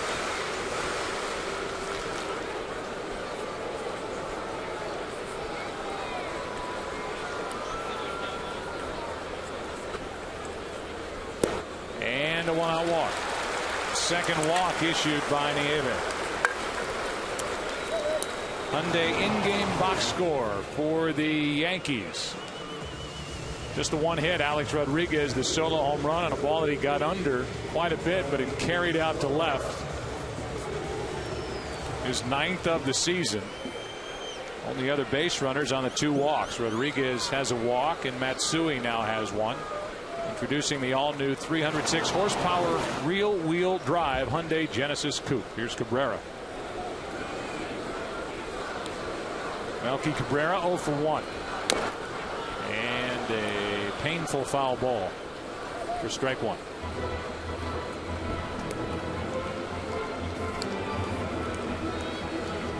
It was a big month of May for Melky Cabrera.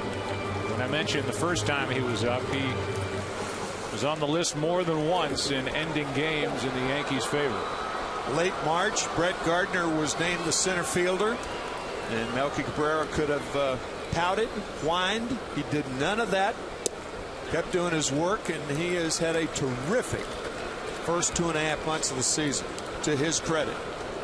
Overall, started the day hitting .291.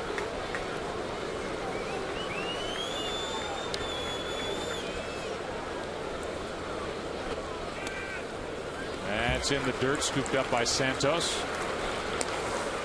Cabrera won a game with a home run against the A's, won a game with a hit against the Twins, and won a game against the Phillies. Not long after that, Joe, that last play by Santos, he was having a very difficult time in spring training with balls in the dirt. Sandy Alomar, who was the catching instructor for the Mets, suggested a larger glove. And that's exactly what Santos did. To the point where, as Jay Harwitz explained to us before the game, that glove is a big reason that he's in the big leagues now, a bigger catcher's mitt.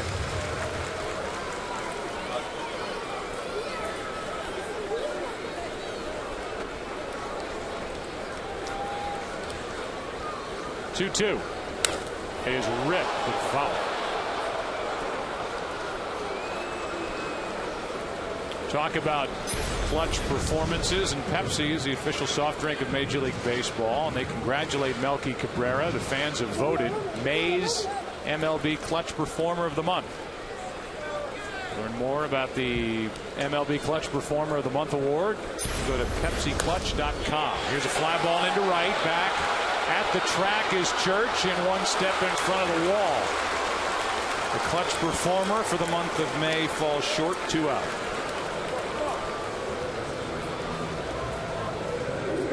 And now Nieve is 1 out away from getting through 5. I just thought it was so appropriate the way you read that promo, May's Clutch Performer, because Willie Mays, that word is synonymous with clutch performers. Greatest player I ever saw. Here's Brett Gardner, who's 0 for 1. Hitting .264, takes a ball. Home plate umpire, by the way, is the crew chief, Gary Cedarstrom. Jim Wolf at first, Brian O'Nora at second, and Fielding Colbreth is at third.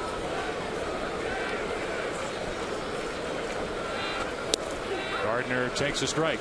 In fact, 58 years ago, Willie Mays breaking in with the New York Giants about 3/4 of a mile from here. Coogan's Bluff, right across the river.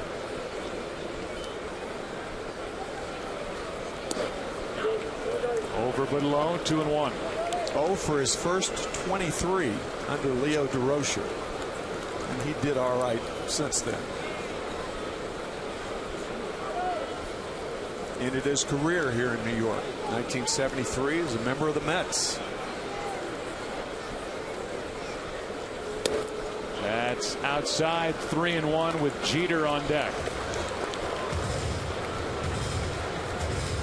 There used to be a ballpark there. That's right.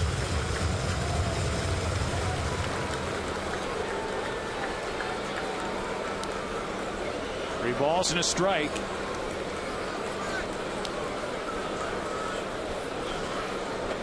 And a line drive is off the end of the bat. Base hit into right field. Matsui will make it to third base. First and third, 2 out. Jeter coming up.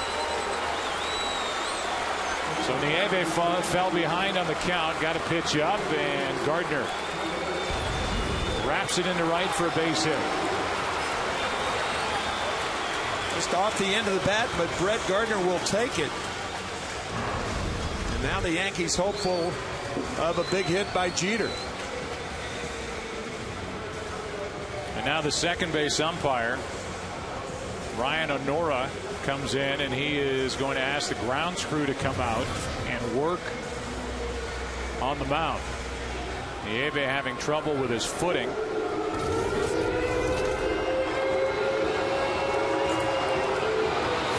We just showed you Coogan's Bluff. There used to be a ballpark there. And here is a selection off Tim McCarver's latest album, put to pictures.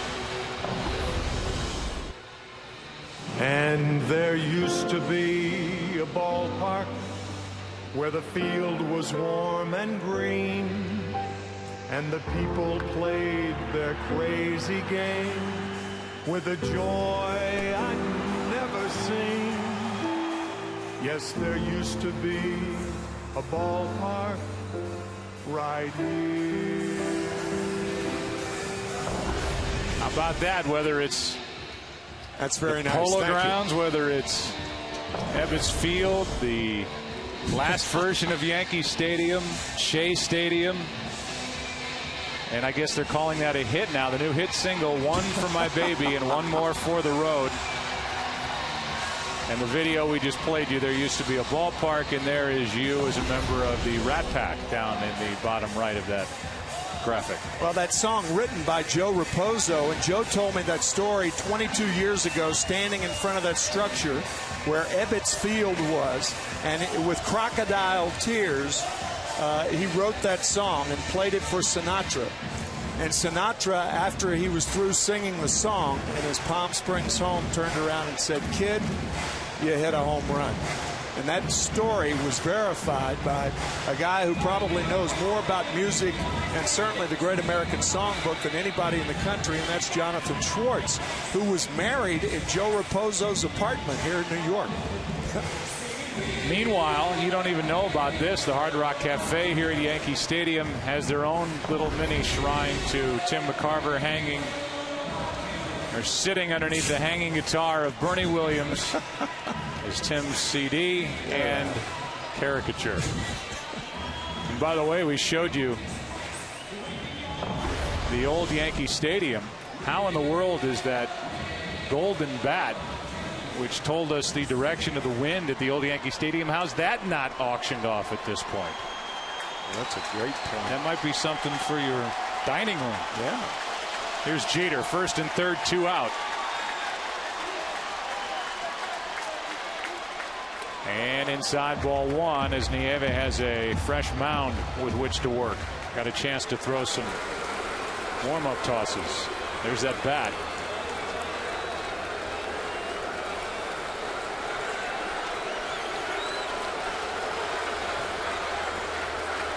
Yankees trying to jump back in it. Jeter grounds to short for a flips inning over.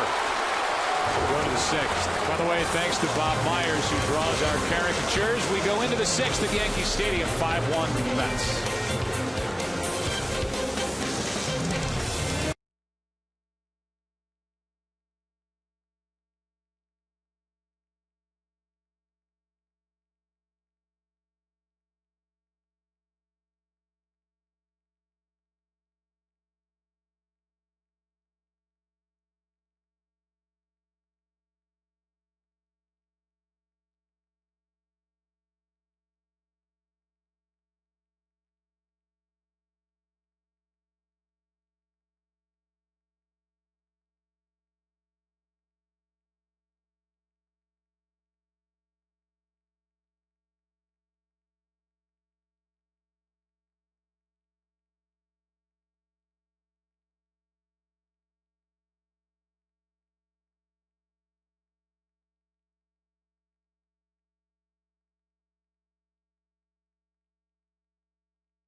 By Samsung Mobile. Make yourself organized with the Samsung Jack phone. New pitcher for the Yankees, Alfredo Aceves. He takes over in the 6th inning in the Zantac pitcher profile for Aceves. Is a 4-1 record and a guy, Tim, that they think may be eventually a starter for the Yankees. Signed by the Yankees March of last year. He's the fifth Mexican-born Yankee to pitch for New York, nicknamed Ace. Ace. Heartburn, attack it with Zantac. And here is Ken Rosenthal with more on this Yankee right-hander. What do you have? Joe, the Yankees, for all the money they spent, they've done a good job in recent years in Mexico. And Aceves is one of the free agents that they signed out of Mexico. Ramiro Pena, the infielder that we've seen at times this season, is another. They've got a scout down there named Lee Sigmund. He had also recommended that the Yankees go after, in the Rule 5 draft, Joakim Soria. But, of course, the Royals grabbed Soria before the Yankees could get near him. Well, that's certainly another fertile area from which to mine talent, and the Yankees doing a good job in Mexico, and Aceves really has had a good year.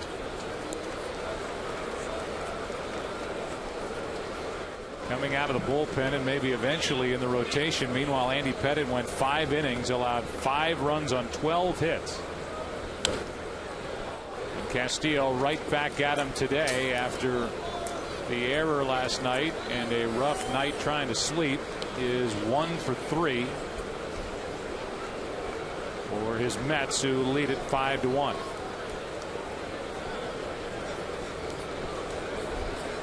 Two. Pretty good pitch, ball 3.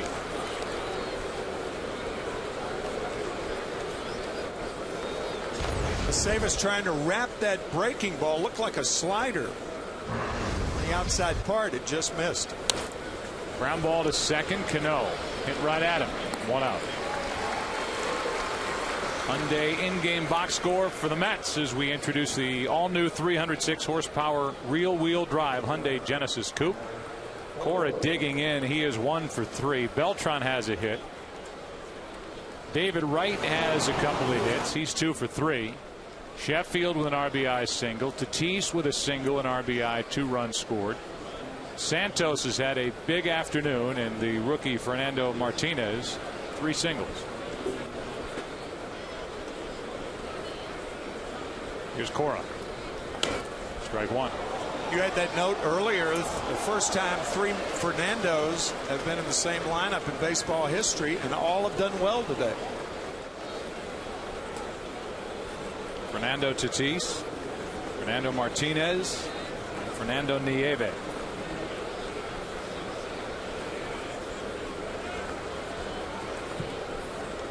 Oh, 1 pitch. 0-2. Because of injury, certainly taints the numbers that I'm about to give you, but after some money was spent by the Mets in the offseason to upgrade the talent on this roster, especially at the back end of the bullpen, and for the most part that's worked.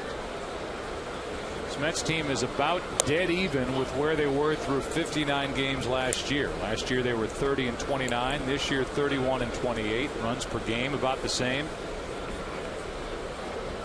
53 home runs last year compared to 38 this year. The ballpark has a lot to do with that. And the ERA just a fraction better here in 09. That's Damon in left, and that's out number 2.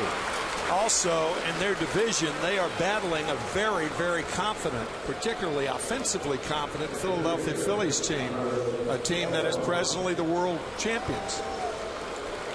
I think you can make a case that it's going to be tougher for the Mets this year, not only because of their injuries, but they are battling a better division. Certainly the Phillies are better. The Braves are better. Johan Santana, you talk about a warrior. There's all of that.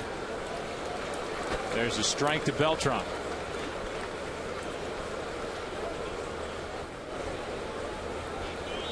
Carlos Beltran is 1 for 3.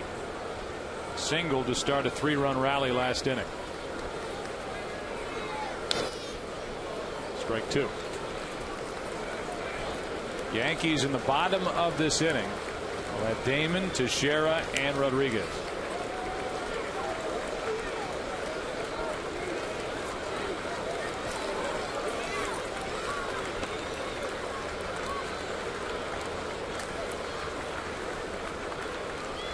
Aceves did not want the curveball. He wanted a changeup, and he gets a pop-up.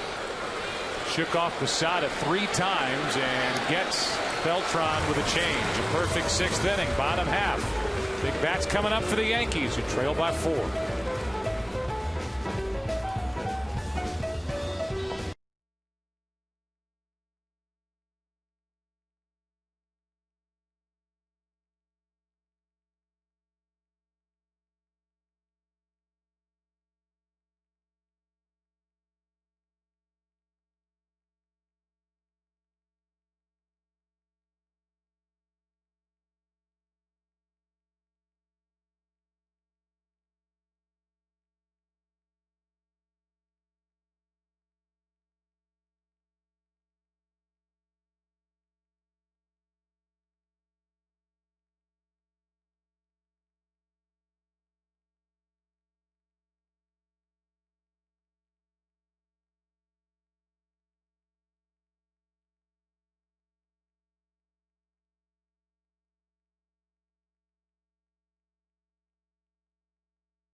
Flomax replay with his home run, 2-run shot in the top of the 2nd. Blow up the point of contact on a pitch by Andy Pettit, and Santos drove it out to left. His 4th home run of the season. He has 3 RBIs on the day. And he hauls in a pitch from the Ave high for ball 1 to Johnny Damon. Damon, Teixeira, and Rodriguez in the 6th, with the Yankees down by 4. Shattered bat, 1 out. And Damon was left with a toothpick in his hands. 1 away. Joe, while we're talking about Johnny Damon, interestingly, last night Daniel Bard earned his first major league save in Philadelphia. Hit 2 batters, then struck out the side. Daniel Bard was received by the Boston Red Sox as compensation for Johnny Damon when the Yankees signed him as a free agent. Also, Jacoby Ellsbury, compensation for Orlando Cabrera, and Clay Buchholz, their fine young pitcher, was compensation when the Red Sox allowed Pedro Martinez to sign with another team. That information, by the way, from Steve Horn. That is a terrific note. Bard is just another weapon. Good diving stop by Tatis as he feeds Nieve 2 out. Bard got the save, as Tim mentioned last night, and he's another guy to fortify that bullpen with the Red Sox. A big advantage that Boston has over any other team in the American League. And Tatis is taking care of the first 2. 1 on a line drive, that a diving stop for the former 3rd baseman, and with the bases empty, here's Rodriguez.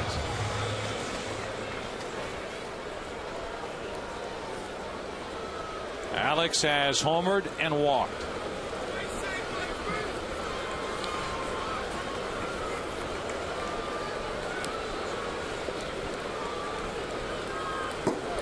Rodriguez was activated on May 8th. Had a 5-hit day on May 25th at Texas against his former club, the Rangers. Since then, coming into today, 16 games, he was hitting just .207. With 1 home run, 8 RBIs during one stretch, which was snapped the other night in Boston, Carlos 0 for 14, and he is hit on the left elbow by that pitch from Nieve. And on base for the third time today. This one right off that pad, it looked like. And it hit right off that pad, right on the elbow. You may remember, first time up, home run. Second time up, the first pitch was inside to Rodriguez from Nieve. And now he hits A-Rod. Tell you, if I'm playing, you never know how it's going to play out. But the Yankees as a team, I would imagine, upset right now because of the second time up. When Nieve came inside to Rodriguez because of the home run, perhaps. And that's one of those things you never really know. If you're a Met fan, you're probably saying you got to pitch guys inside. If you're Joe Girardi, you may be thinking that Nieve threw at him intentionally.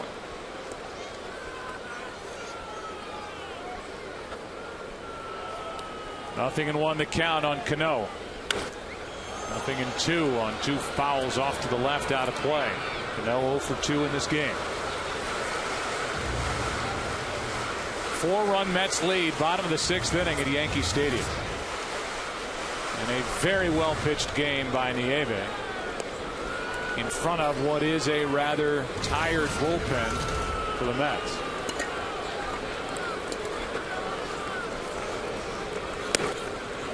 Still throwing hard, 94. And ball 1 high.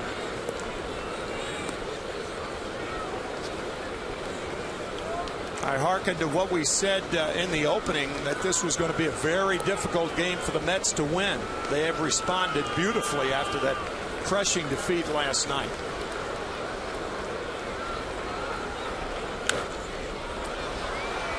Another foul by Cano.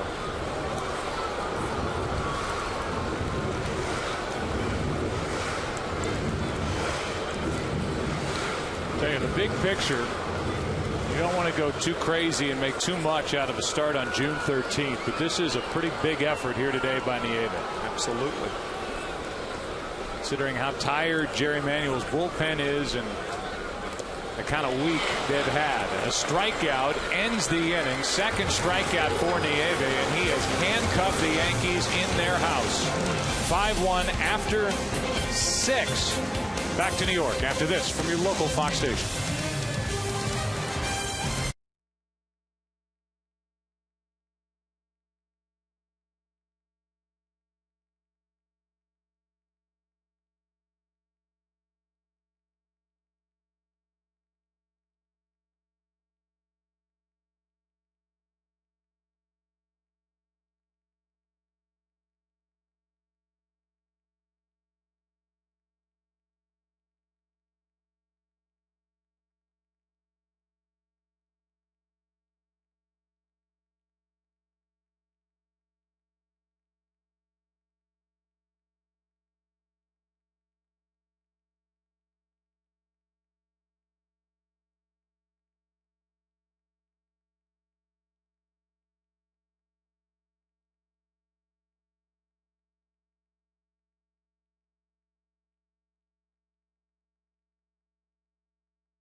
Again on a cool, overcast, and at times rainy day in the Bronx, we thank DirecTV to give us aerial coverage.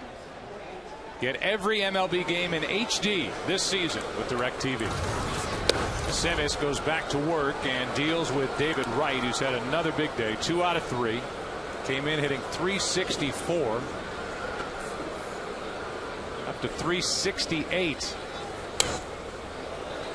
And in the month of June is hitting .525. 1 ball, 1 strike. Pretty good couple of weeks. Wow. Tired of hearing about how he's not hitting home runs. He admitted to us before the game there have been some balls that he has put a charge into and at least mentally broken into a home run trot and looked up and thought, uh-oh, better run a little harder. He's got such a good stroke, especially into right center. He'd be deadly in this park. A fly ball into center.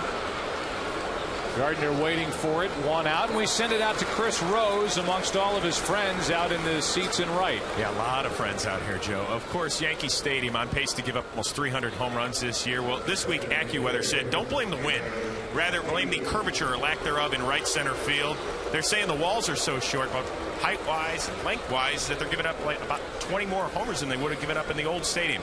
Here at Fox Sports, we're not so sure. We're conducting our own weather survey this week, so we spent.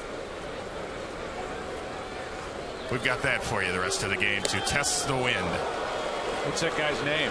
That's John. He's helping us out, so he's doing a good job today. And you picked a Mets fan. Now let's I did. Let's cut the mic. Cut the mic. Yeah, cut the mic. 1 out, nobody on the 0-1 pitch. Fouled back. Gary Sheffield in the hole 0-2. Sheffield 1 for 3.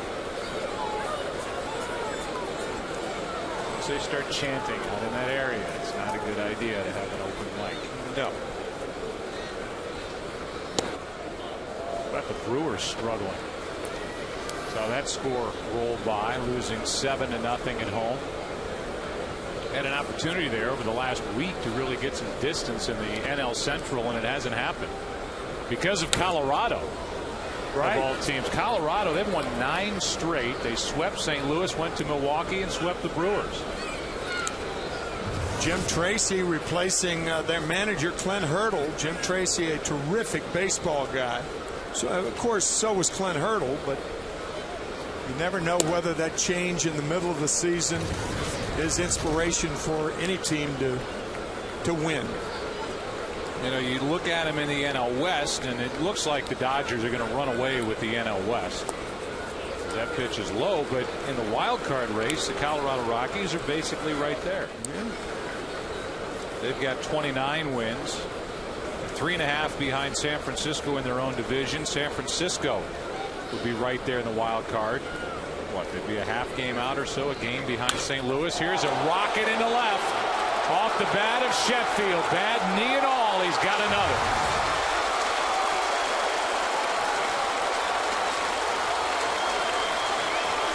His 7th of the season, his 2nd in as many games. We sent Chris Rose out to the wrong section. He should be standing or sitting in left, not in right, and it's 6-1 Mets. Home run in last night's game, a home run this afternoon. A man who was influenced by his nephew, Doc Gooden, to sign with the Mets. He had other offers. In fact, Gooden wanted him to wear number 16. He said, nope, that's your number. He's doing all right with number 10. Breaking ball for a strike from Aceves. This is Tatis. And here are the Mets coming in with only 38 home runs hit all season long. That is the 3rd fewest in Major League Baseball. Santos got Pettit in the 2nd, and now Gary Sheffield gets Aceves here in the 7th. It's a good pitch, not called a strike, and the count 1-1.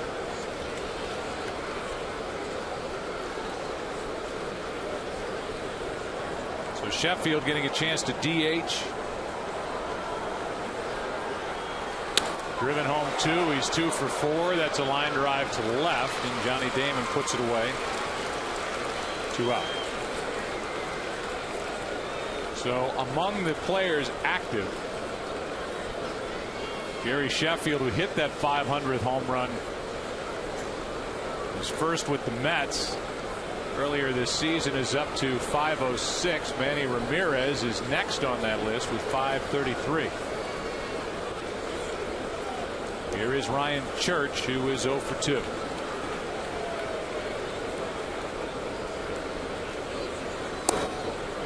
Ball 1.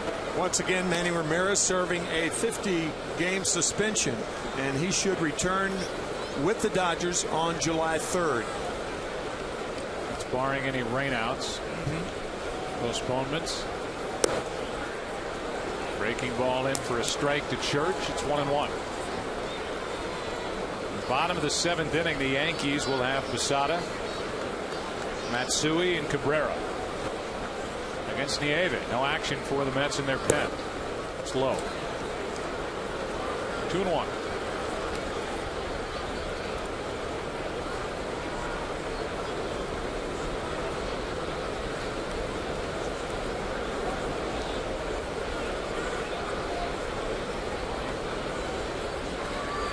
That is a rocket into right. Pitch was up. Church jumped on it. Will dig for 2. Throw by Cabrera is too late. And a sliding 2-out double. That was a high fastball. Aceves tries to come inside to Church. Talk about getting the head out. That's what the players say when they get the head out on that high fastball. It'll be a lot quicker on a ball up in the strike zone than down. That's double number 10 on the year for Church. Now Santos can add to an already big day. Runner at second with 2 out and ball 1 high. Omer, a 2-run home run we've talked plenty about, then a 2-out RBI double in the 5th inning, and Jose Veras, the right-hander, cranks it up.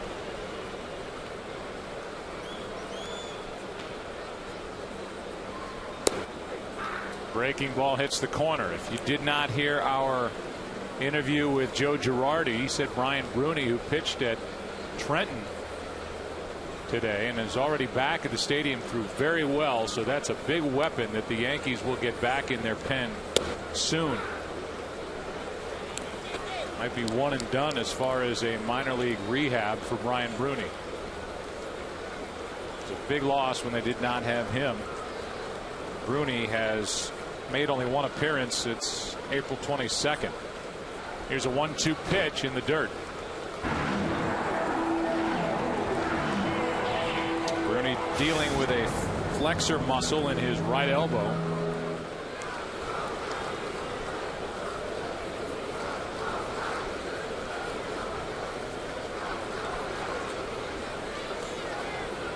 Here's a 2-2 from Aceves. Popped up into center, and Gardner is there. Inning is over. How about Gary Sheffield?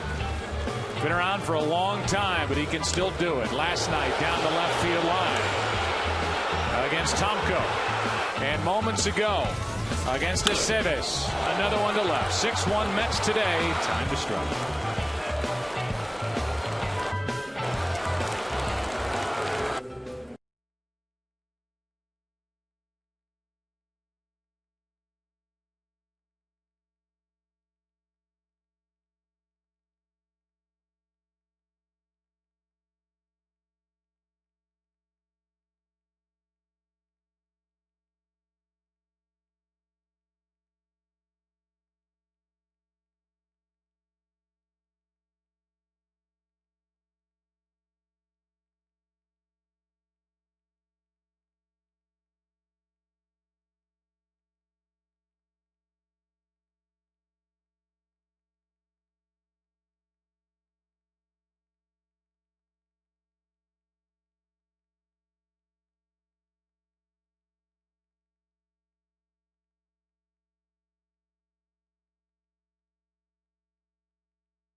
limited time only by the new Kentucky Grilled Chicken. Taste the unfried side of KFC.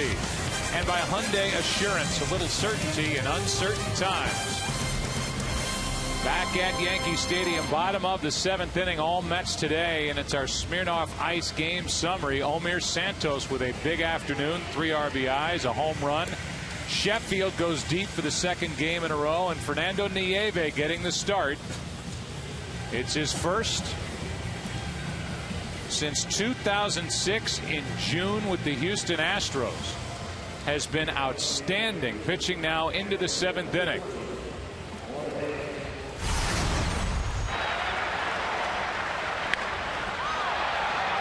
Get up, ball! Get out of here! Get out of here! Atta boy!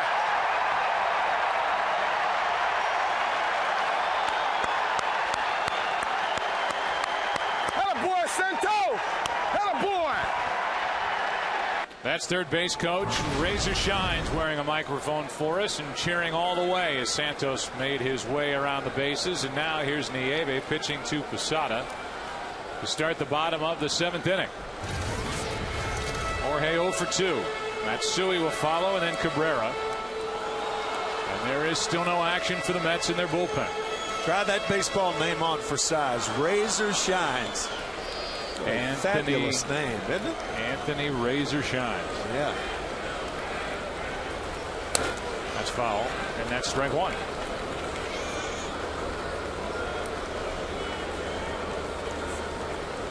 Posada has grounded out to first, fly to left.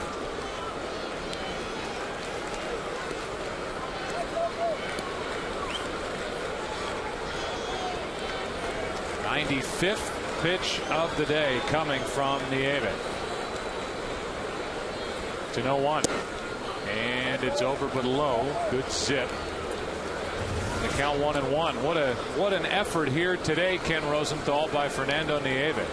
Absolutely, Joe. I spoke to a scout yesterday who has seen quite a bit of Nieve, and he wasn't confident that Nieve would handle this assignment well. He said, 1, he thought Nieve was better suited to be a reliever, and 2, he questioned his mental toughness. Wasn't sure that he'd hold up well facing one of the best offensive teams in the majors. Well, I just received a text message from the same scout, and the text said, Nieve looks totally different from a confidence and delivery standpoint. Talked about it earlier, talked about him working quicker, and when pitchers work quick, the confidence seems to be one of those things other than when a guy works slowly. Indecision when you work slowly. I just want to know, Ken, if you're going to call that scout again. That's a good scout, Joe. I know. You only have the best on your speed dial.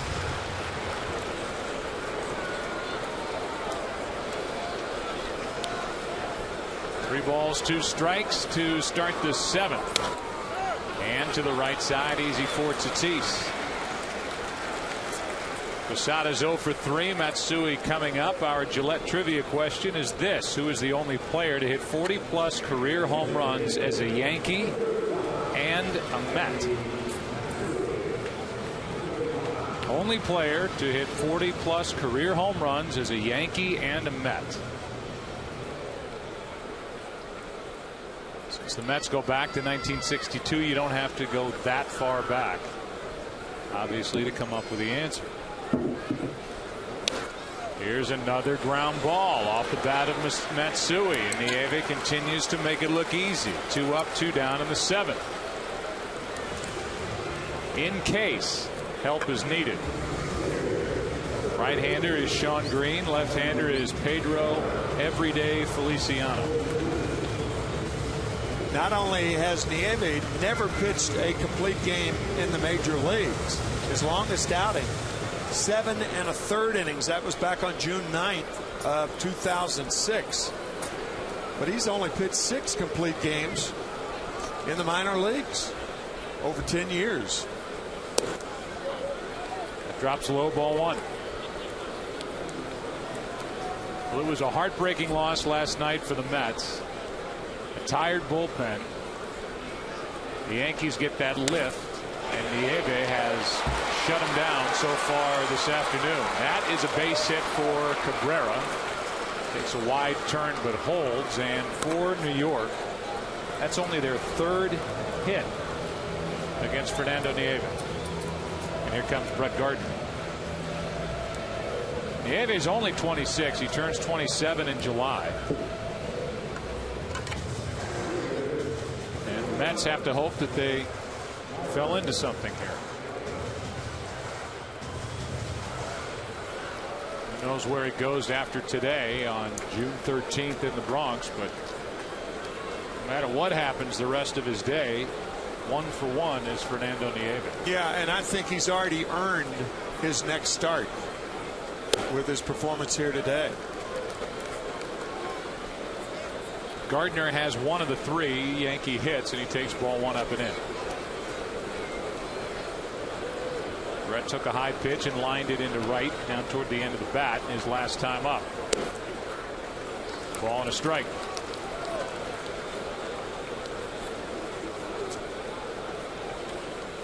After Gardner, you get to Derek Jeter. And obviously, the deeper you go, the bigger the bats. This could be about it for Nieve.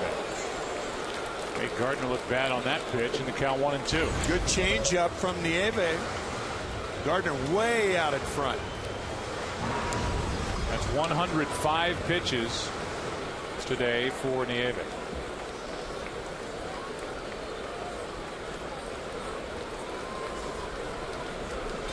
He would love to finish off this 7th inning, and that would be it.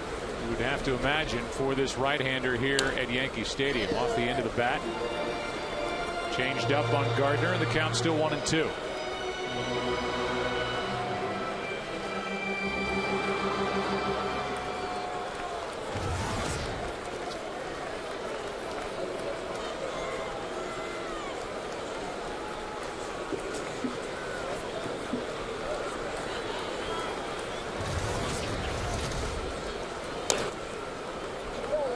Up there battling. You saw in the pitch count the 5th inning was the longest.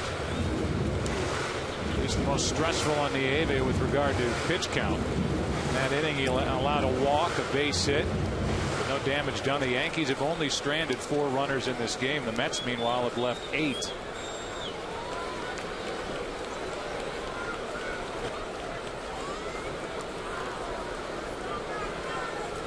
The 1-2. Hard hit off the glove of Castillo into center. Cabrera will go to third. And now it'll be decision time for Jerry Manuel.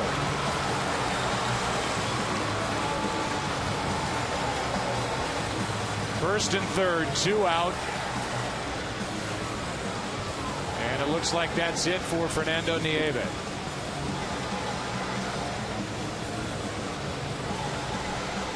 So the pitching change has been made, and the Mets fans who are here at Yankee Stadium should stand and applaud Fernando Nieve for his effort here today.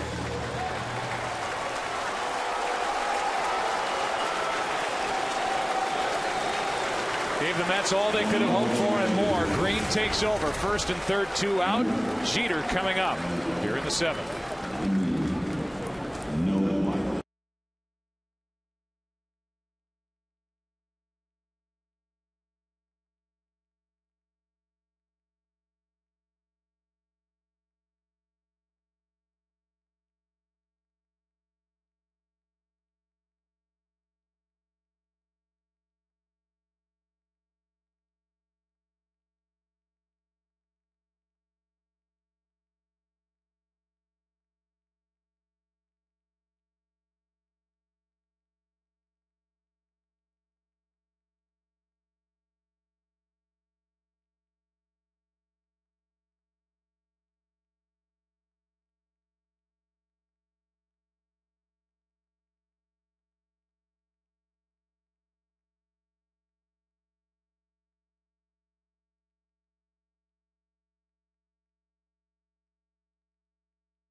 6 2/3. He allowed only 4 hits. Gives way to Sean Green. 1st and 3rd, 2 out.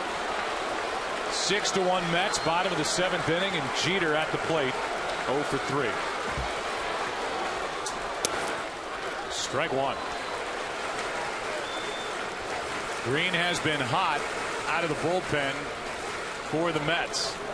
Unscored upon in his last 11 innings.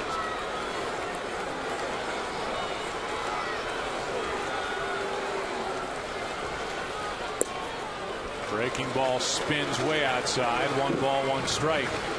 Green, a nice pickup for the Mets, coming over with J.J. Putz, Jeremy Reed from Seattle. 3-way deal. Retired 23 of the last 26 hitters he's faced. To the right side. Castillo, what a play. Safe, a run scores, and the inning continues. It's 6-2. Castillo did all he could. Yeah, by the time he caught the ball, he was not in a position to have much on the throw. This last reach right there, the pivot and the throw, and Jeter beat it.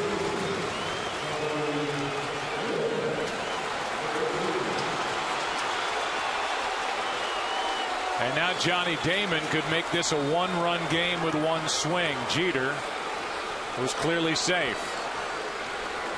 Feliciano stays in the bullpen, and Green deals with Damon, who's hit 13 home runs. Ball 1. Interesting thing is Damon, a very good low ball hitter in the short dimensions here at Yankee Stadium. You're throwing the sinker, you'd prefer to stay away. He's going to hit it out and make him do it in left field, not right. 1-0. 2-0. On deck is Teixeira. If he bats here in this 7th inning, he'll represent the tying run. And if you followed box scores at all, you know how hot Mark Teixeira has been. Leads the American League in home runs. Green has to come at Damon. And a ground ball. Hard hit right at Tatis. Inning is over. The Yankees get a run. They strand 2, have left 6 on the day. We've played 7. Mets lead at 6-2.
today. 25th game of the year, 3-1, big ERA.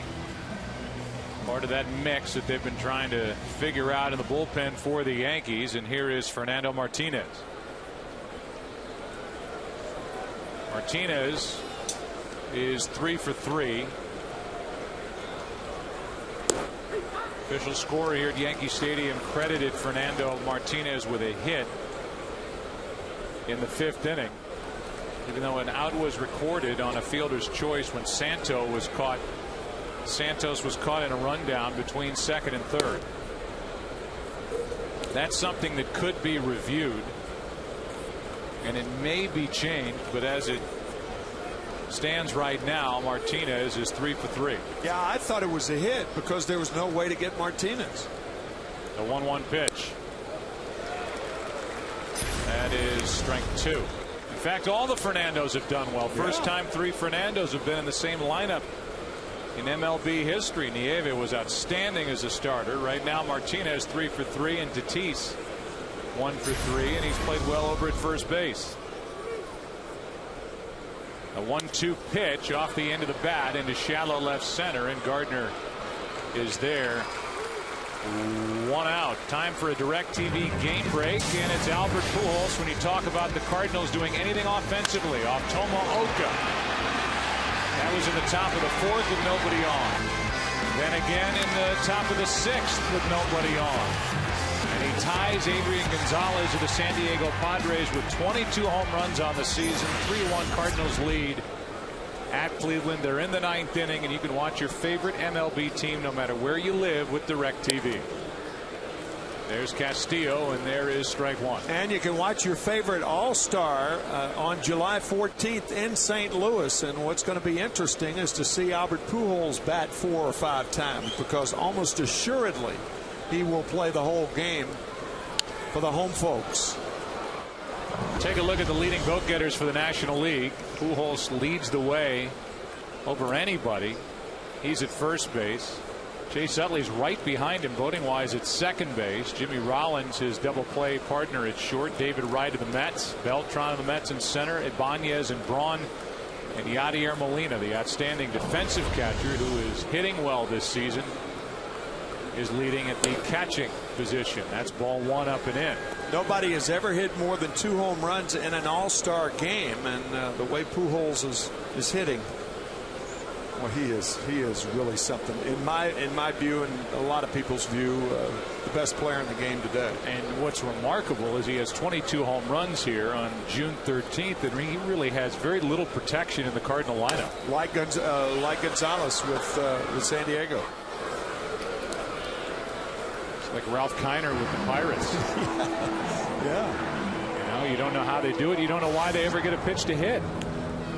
And the Indians are jumping back in the race and trying to get hot.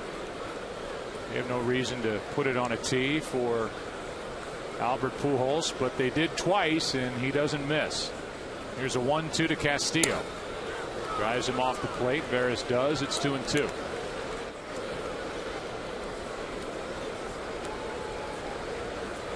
Problems in Cleveland the other night with birds. We had a problem with birds at Wrigley Field a couple of weeks ago.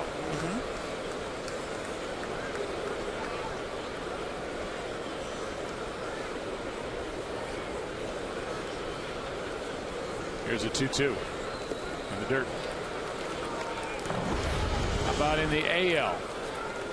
Joe Mauer, who started the year on the DL, but he's making up for lost time behind the plate. Teixeira of the Yankees, Kinsler, Jeter, Longoria, Bay, who's been outstanding with the Red Sox, a sentimental favorite for the comeback story of Josh Hamilton. He's injured, and Ichiro out in right.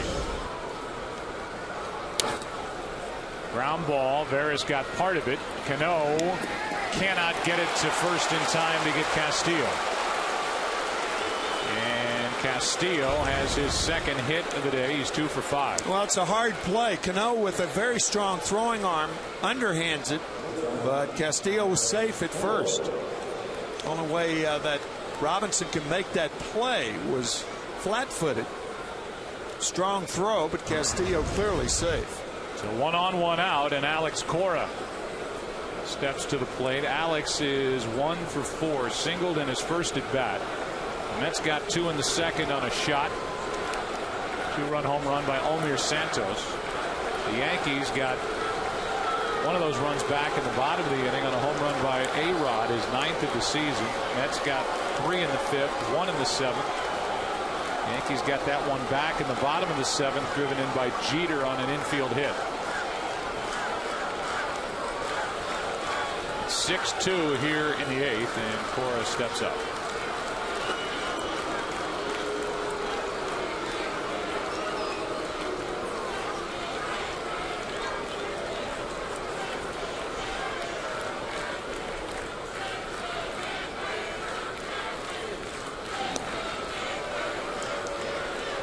Castillo is 7 for 9 trying to steal bases. Leaps out to his lead, digs his way into the dirt.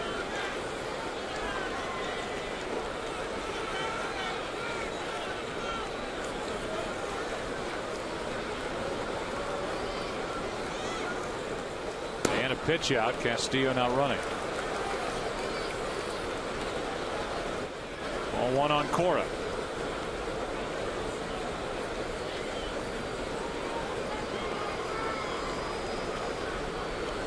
Beltran is next.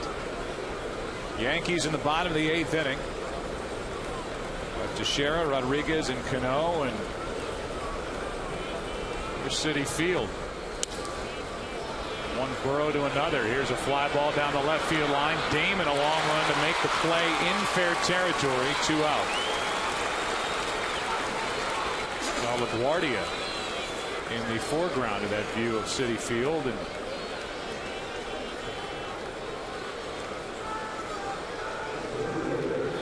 I think that's Citi Field. Yeah, that was right. Here's Beltran. Carlos 1 for 4, has a base hit, but it was a big one. It started a 3-run, 5-hit rally in the 5th.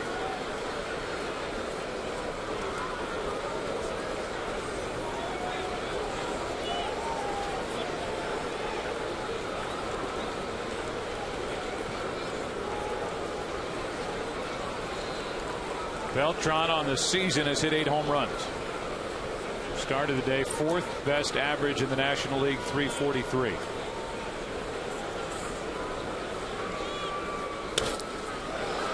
In the air to left center field, and Gardner slips, cannot get to it. And going first to third is Castillo with 2 out for the league's top hitter, David Wright. Well, the field has taken a lot of rain today, and the slip by Gardner and the base hit by Beltran. Brett fortunately got to his feet in a hurry to prevent Castillo from scoring.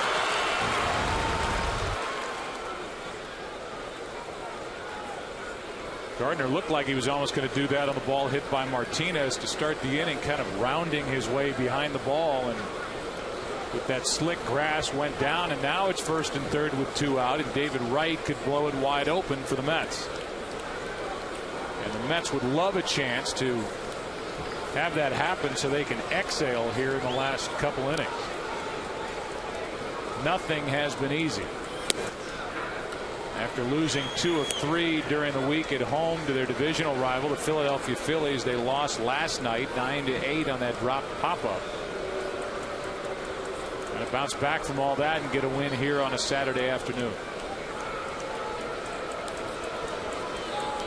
6 straight multi-hit games for Wright. He was locked in. Good play by Posada. 1-1.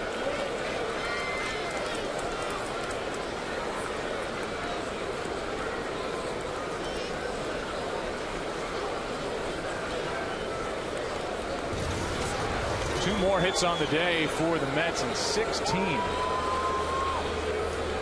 this game, compared to only 5 for the Yankees.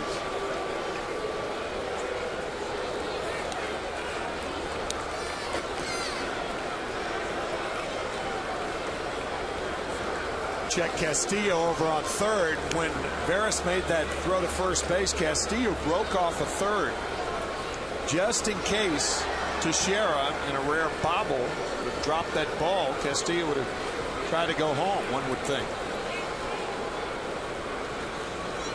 Teixeira has not made an error this season and has shown as much with his glove as he has with his bat. He really has. And his legs here last night, running on that pitch to Rodriguez and scoring from first with the winning run. Battle for Gold Gloves at first base in the American League will be between Kevin Youkilis, a former Gold Glove winner, and Teixeira. They're both excellent.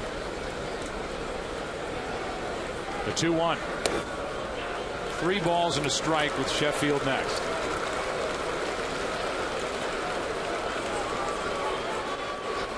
But you could put the former Gold Glove winner Carlos Pena of Tampa Bay in there also.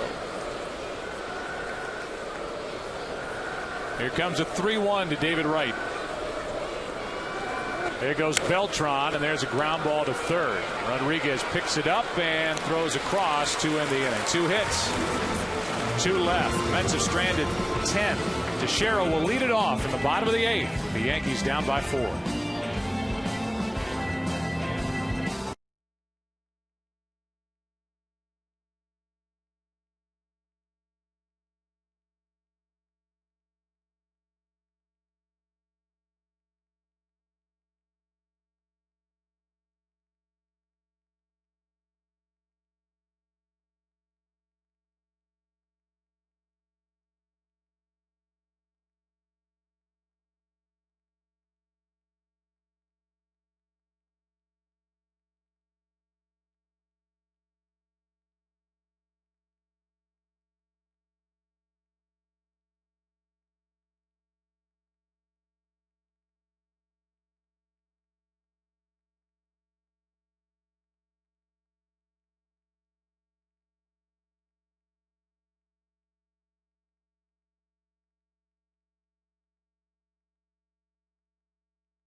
Delivered by Smirnoff Ice. Please drink responsibly. And by Zantac. Heartburn, attack it. Zantac.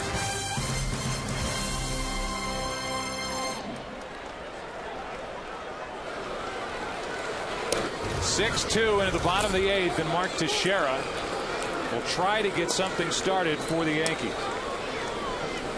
Yankees with only 5 hits in this game.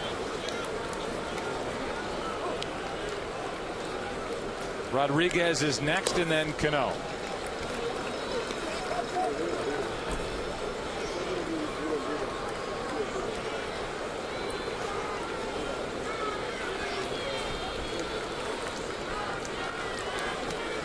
Teixeira in this game is 0 for 3, and he takes outside 2-1. This season, after that big deal, 8 years, $180 million, he leads the American League in home runs with 20.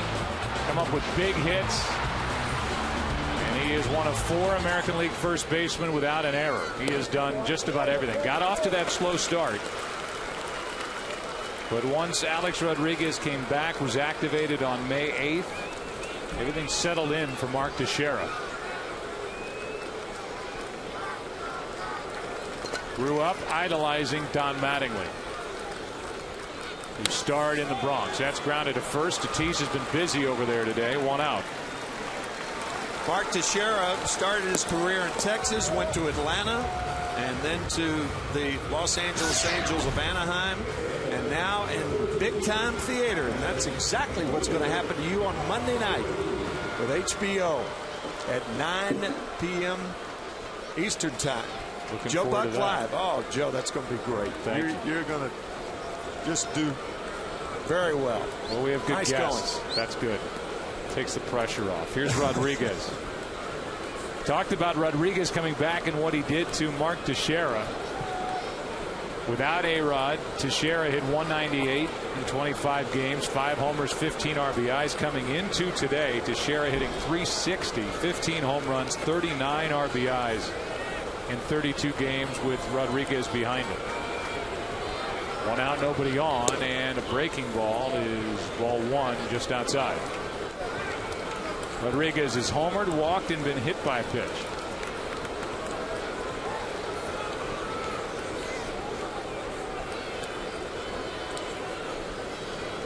A 1-0. Inside corner from Green. 1 ball, 1 strike. The GW Bridge. And that's us. Joined by Ken Rosenthal and Chris Rose, who is roaming around the park. The 1-1 and a good breaking ball down. Rodriguez came up empty, strike 2. One thing, when a pitcher drops down like Green, there's no way for the breaking ball to go down. Usually it goes parallel to the ground. Fine slider there by Shawn Green.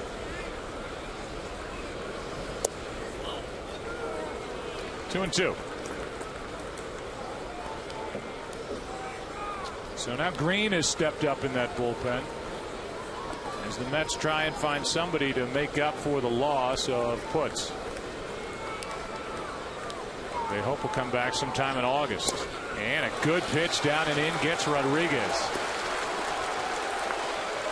Second out of the inning. Next week, how can you not look forward to seeing one of the best young talents in all of the big leagues? Evan Longoria. Do it with his bat, do it with his glove, do it with his arm. He will be involved in interleague play at the Mets. The Cardinals at the Royals, Brewers at the Tigers, on the air at 4 Eastern, 1 p.m. Pacific. Check your local listings for the game in your area. That's a strike to Robinson Cano. Evan Longoria, second in the American League in RBIs, second to Jason Bay, and third, of course, is Mark Teixeira.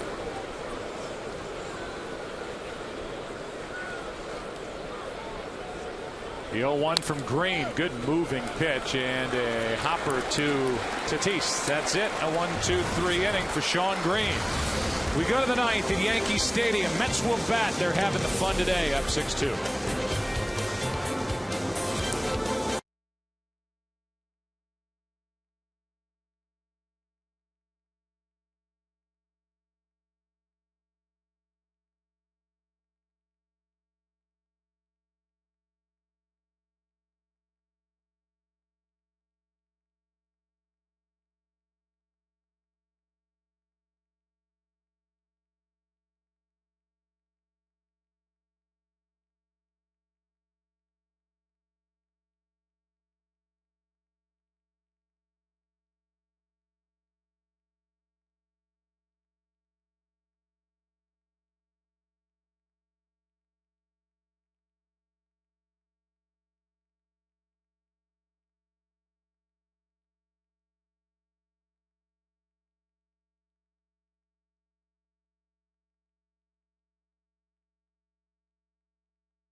Mets. It's the 9th. Sheffield first up, then Tatis and Ryan Church. Mets lead it 6-2.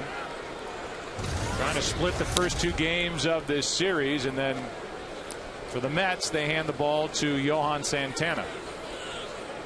He takes it tomorrow against A.J. Burnett.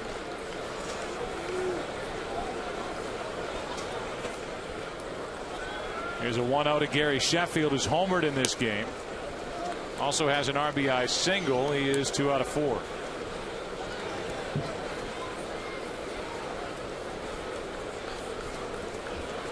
Santana's an 8-game winner, and Burnett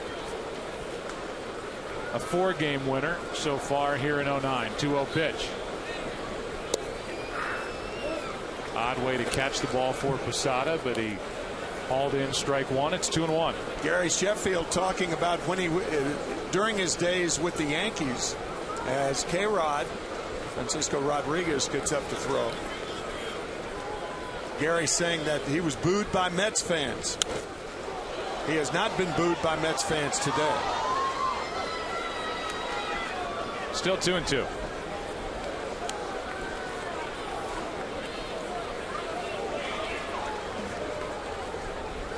Sheffield, it took a while for him to settle in with the Mets. First 22 games, hit only 158. Last 28, he is right about the 300 mark. And hits a 2-hopper to Jeter. Wide throw, but out, 1 away. Our Gillette trivia question. We've given you plenty of time to either think about it or research it. And we should have gotten this easily.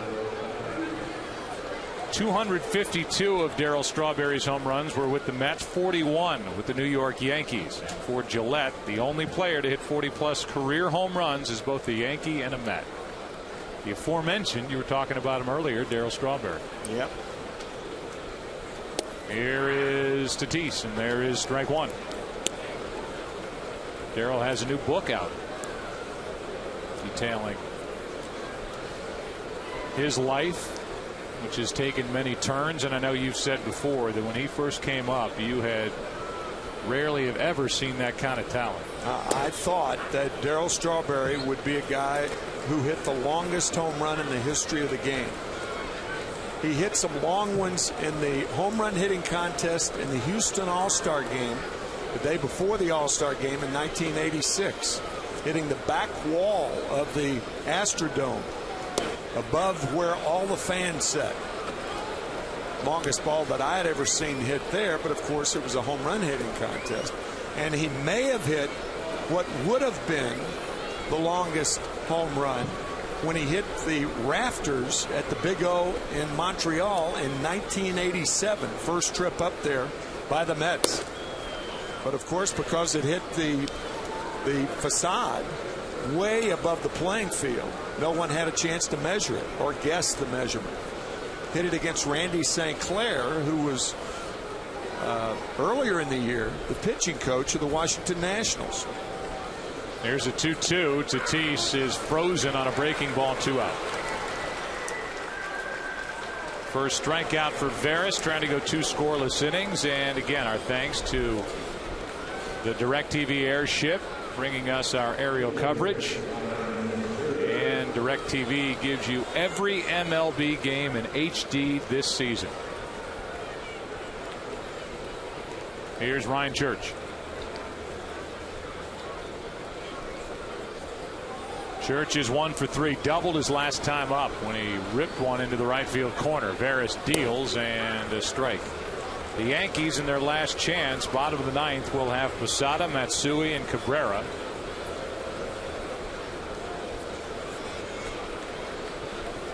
Francisco Rodriguez has been up in the bullpen, even though it would not be a save situation for K-Rod. He quote unquote blew his first save of the year last night. That will forever have an asterisk beside it. Made him so far this season 16 of 17 in save chances, but that was one that was out of his hands when the Yankees ended up winning the game. Yeah, I mean, when something is that blatant, it's my opinion that no blown save should be given to Rodriguez because the error was made on the last play of the game that cost the game. Church grounds one up the middle under the glove of Cano, and Ryan Church has his second hit of the day, 2 for 4. Tonight on Fox at 8 Eastern, 7 Central, it's Cops, followed by America's Most Wanted.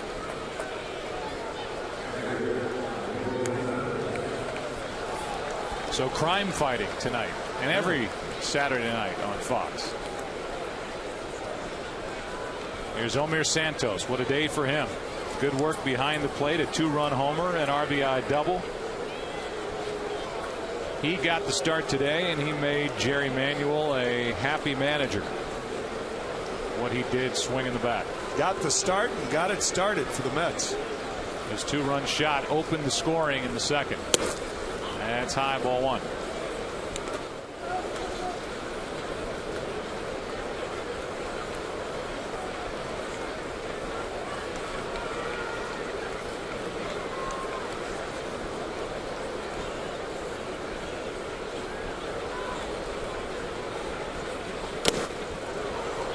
.94-mile-an-hour fastball, 1 ball 1 strike on Santos.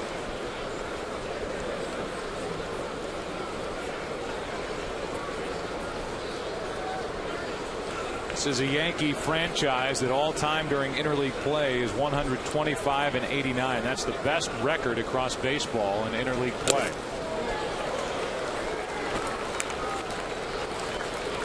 Since 04, however, it's the Mets. They're one of 3 teams to play the Yankees that have a better than 500 record against them. The team from the Bronx at 17 and 14, trying to make it 18 and 14 with a win here this afternoon. I think you run if you're Church. He does run. Santos strikes out, and we go to the bottom of the 9th inning. 2 scoreless from Veras. Bottom of the 9th, it'll be Posada, Matsui, and Cabrera for the Yankees, down by 4.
Nice job today. And just as these players keep their team in the game, you too can stay in the game with Just for Men hair color. And here is Rodriguez, only the 1 blown save, which came last night on the error.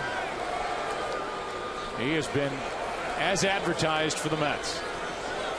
3rd pitch of the day for the Mets, and he deals a strike. 93. That leg kick hides the ball. Tough to hit.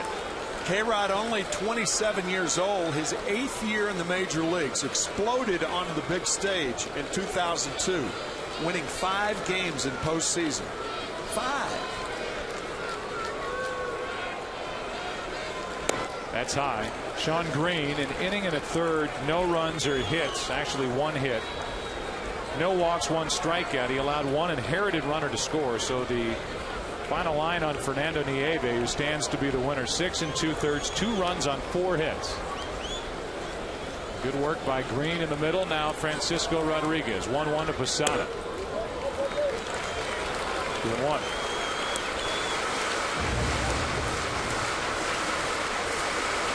Gives you an idea of how much Jerry Manuel wants to erase that excruciating loss last night by bringing in Rodriguez in an unsafe situation.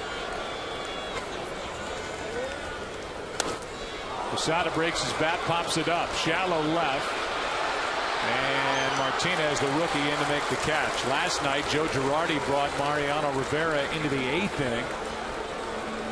It didn't initially work out when David Wright hit a double into right center field to put the Mets on top. What was a tie game.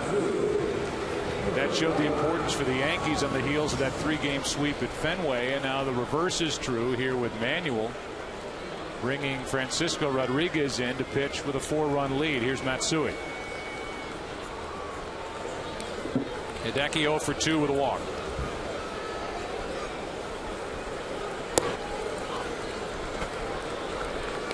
Ball 1 down and in.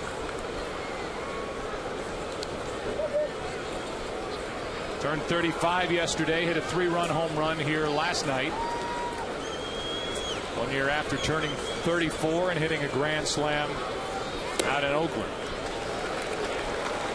He likes hitting on his birthday, and we like looking from up above at Monument Park here at Yankee Stadium.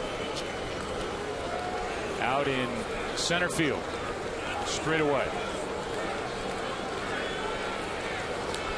Monument Park in the old stadium, more in left center. Here is a 1-1 with 1 out, nobody on. That's a ball. 2-1.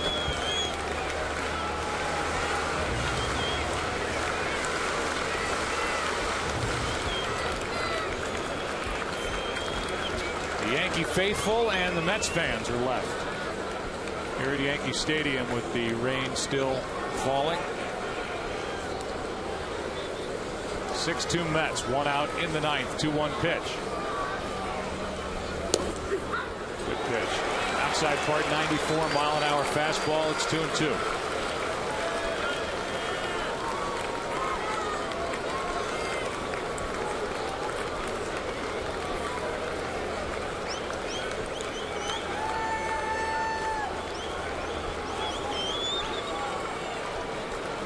Francisco Rodriguez trying to put an exclamation point on the end of this game, and what the Mets hope will be a win here at Yankee Stadium as Matsui strikes out. A late swing and a miss at a fastball, 2 away. Throwing a lot of breaking balls leading up to this point allows Rodriguez to strike out Matsui and live up to his name of K-Rod. Producer of today's game, Pete Macheska. Director Bill Webb. The associate director, Wayne Wilson. The broadcast associate, Brian Biederman. Editorial consultant is Steve Horn. Our technical producer, Sid Drexler. Technical director is Jonathan Evans. Pre-game show is produced by Don Bowie. With us here today at Yankee Stadium. Here is Cabrera, and there is strike 1. A breaking ball from Rodriguez. Highlights coordinator Janice Kazaza. Studio technical supervisor Jack Simmons. Barry Steinberg is a supervisor of remote field operations. Senior producer is Bill Brown. The executive producers Fox Sports, Ed Gorn and David Hill. Here's the 0-1. Strike 2.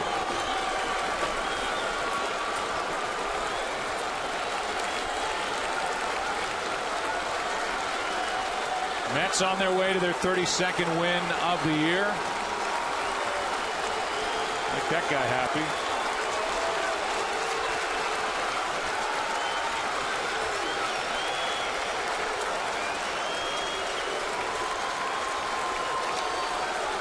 Trying to send the Yankees to their 4th loss in their last 5. 0-2 pitch.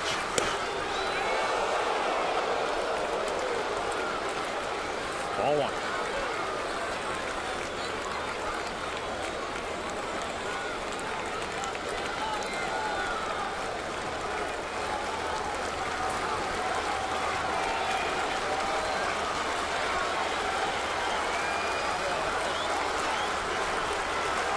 On 1-2, Cabrera takes ball 2.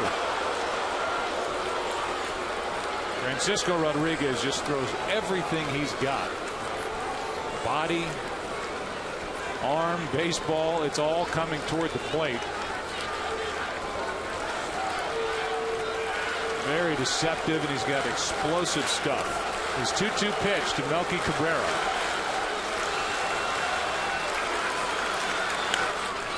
Not only that, Joe, I can think of no other major league pitcher who takes his stretch with an open stance. You hear that often about a hitter who, for a left-handed hitter, his foot's toward first base, a right-handed hitter, his foot toward third base. They call that an open stance, but Rodriguez with an open stance from which he starts.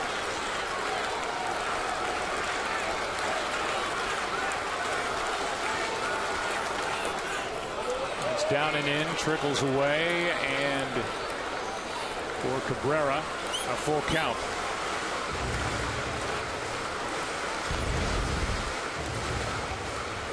There's not much left for Francisco Rodriguez, and he's holding back on any pitch. Delivery spins him around.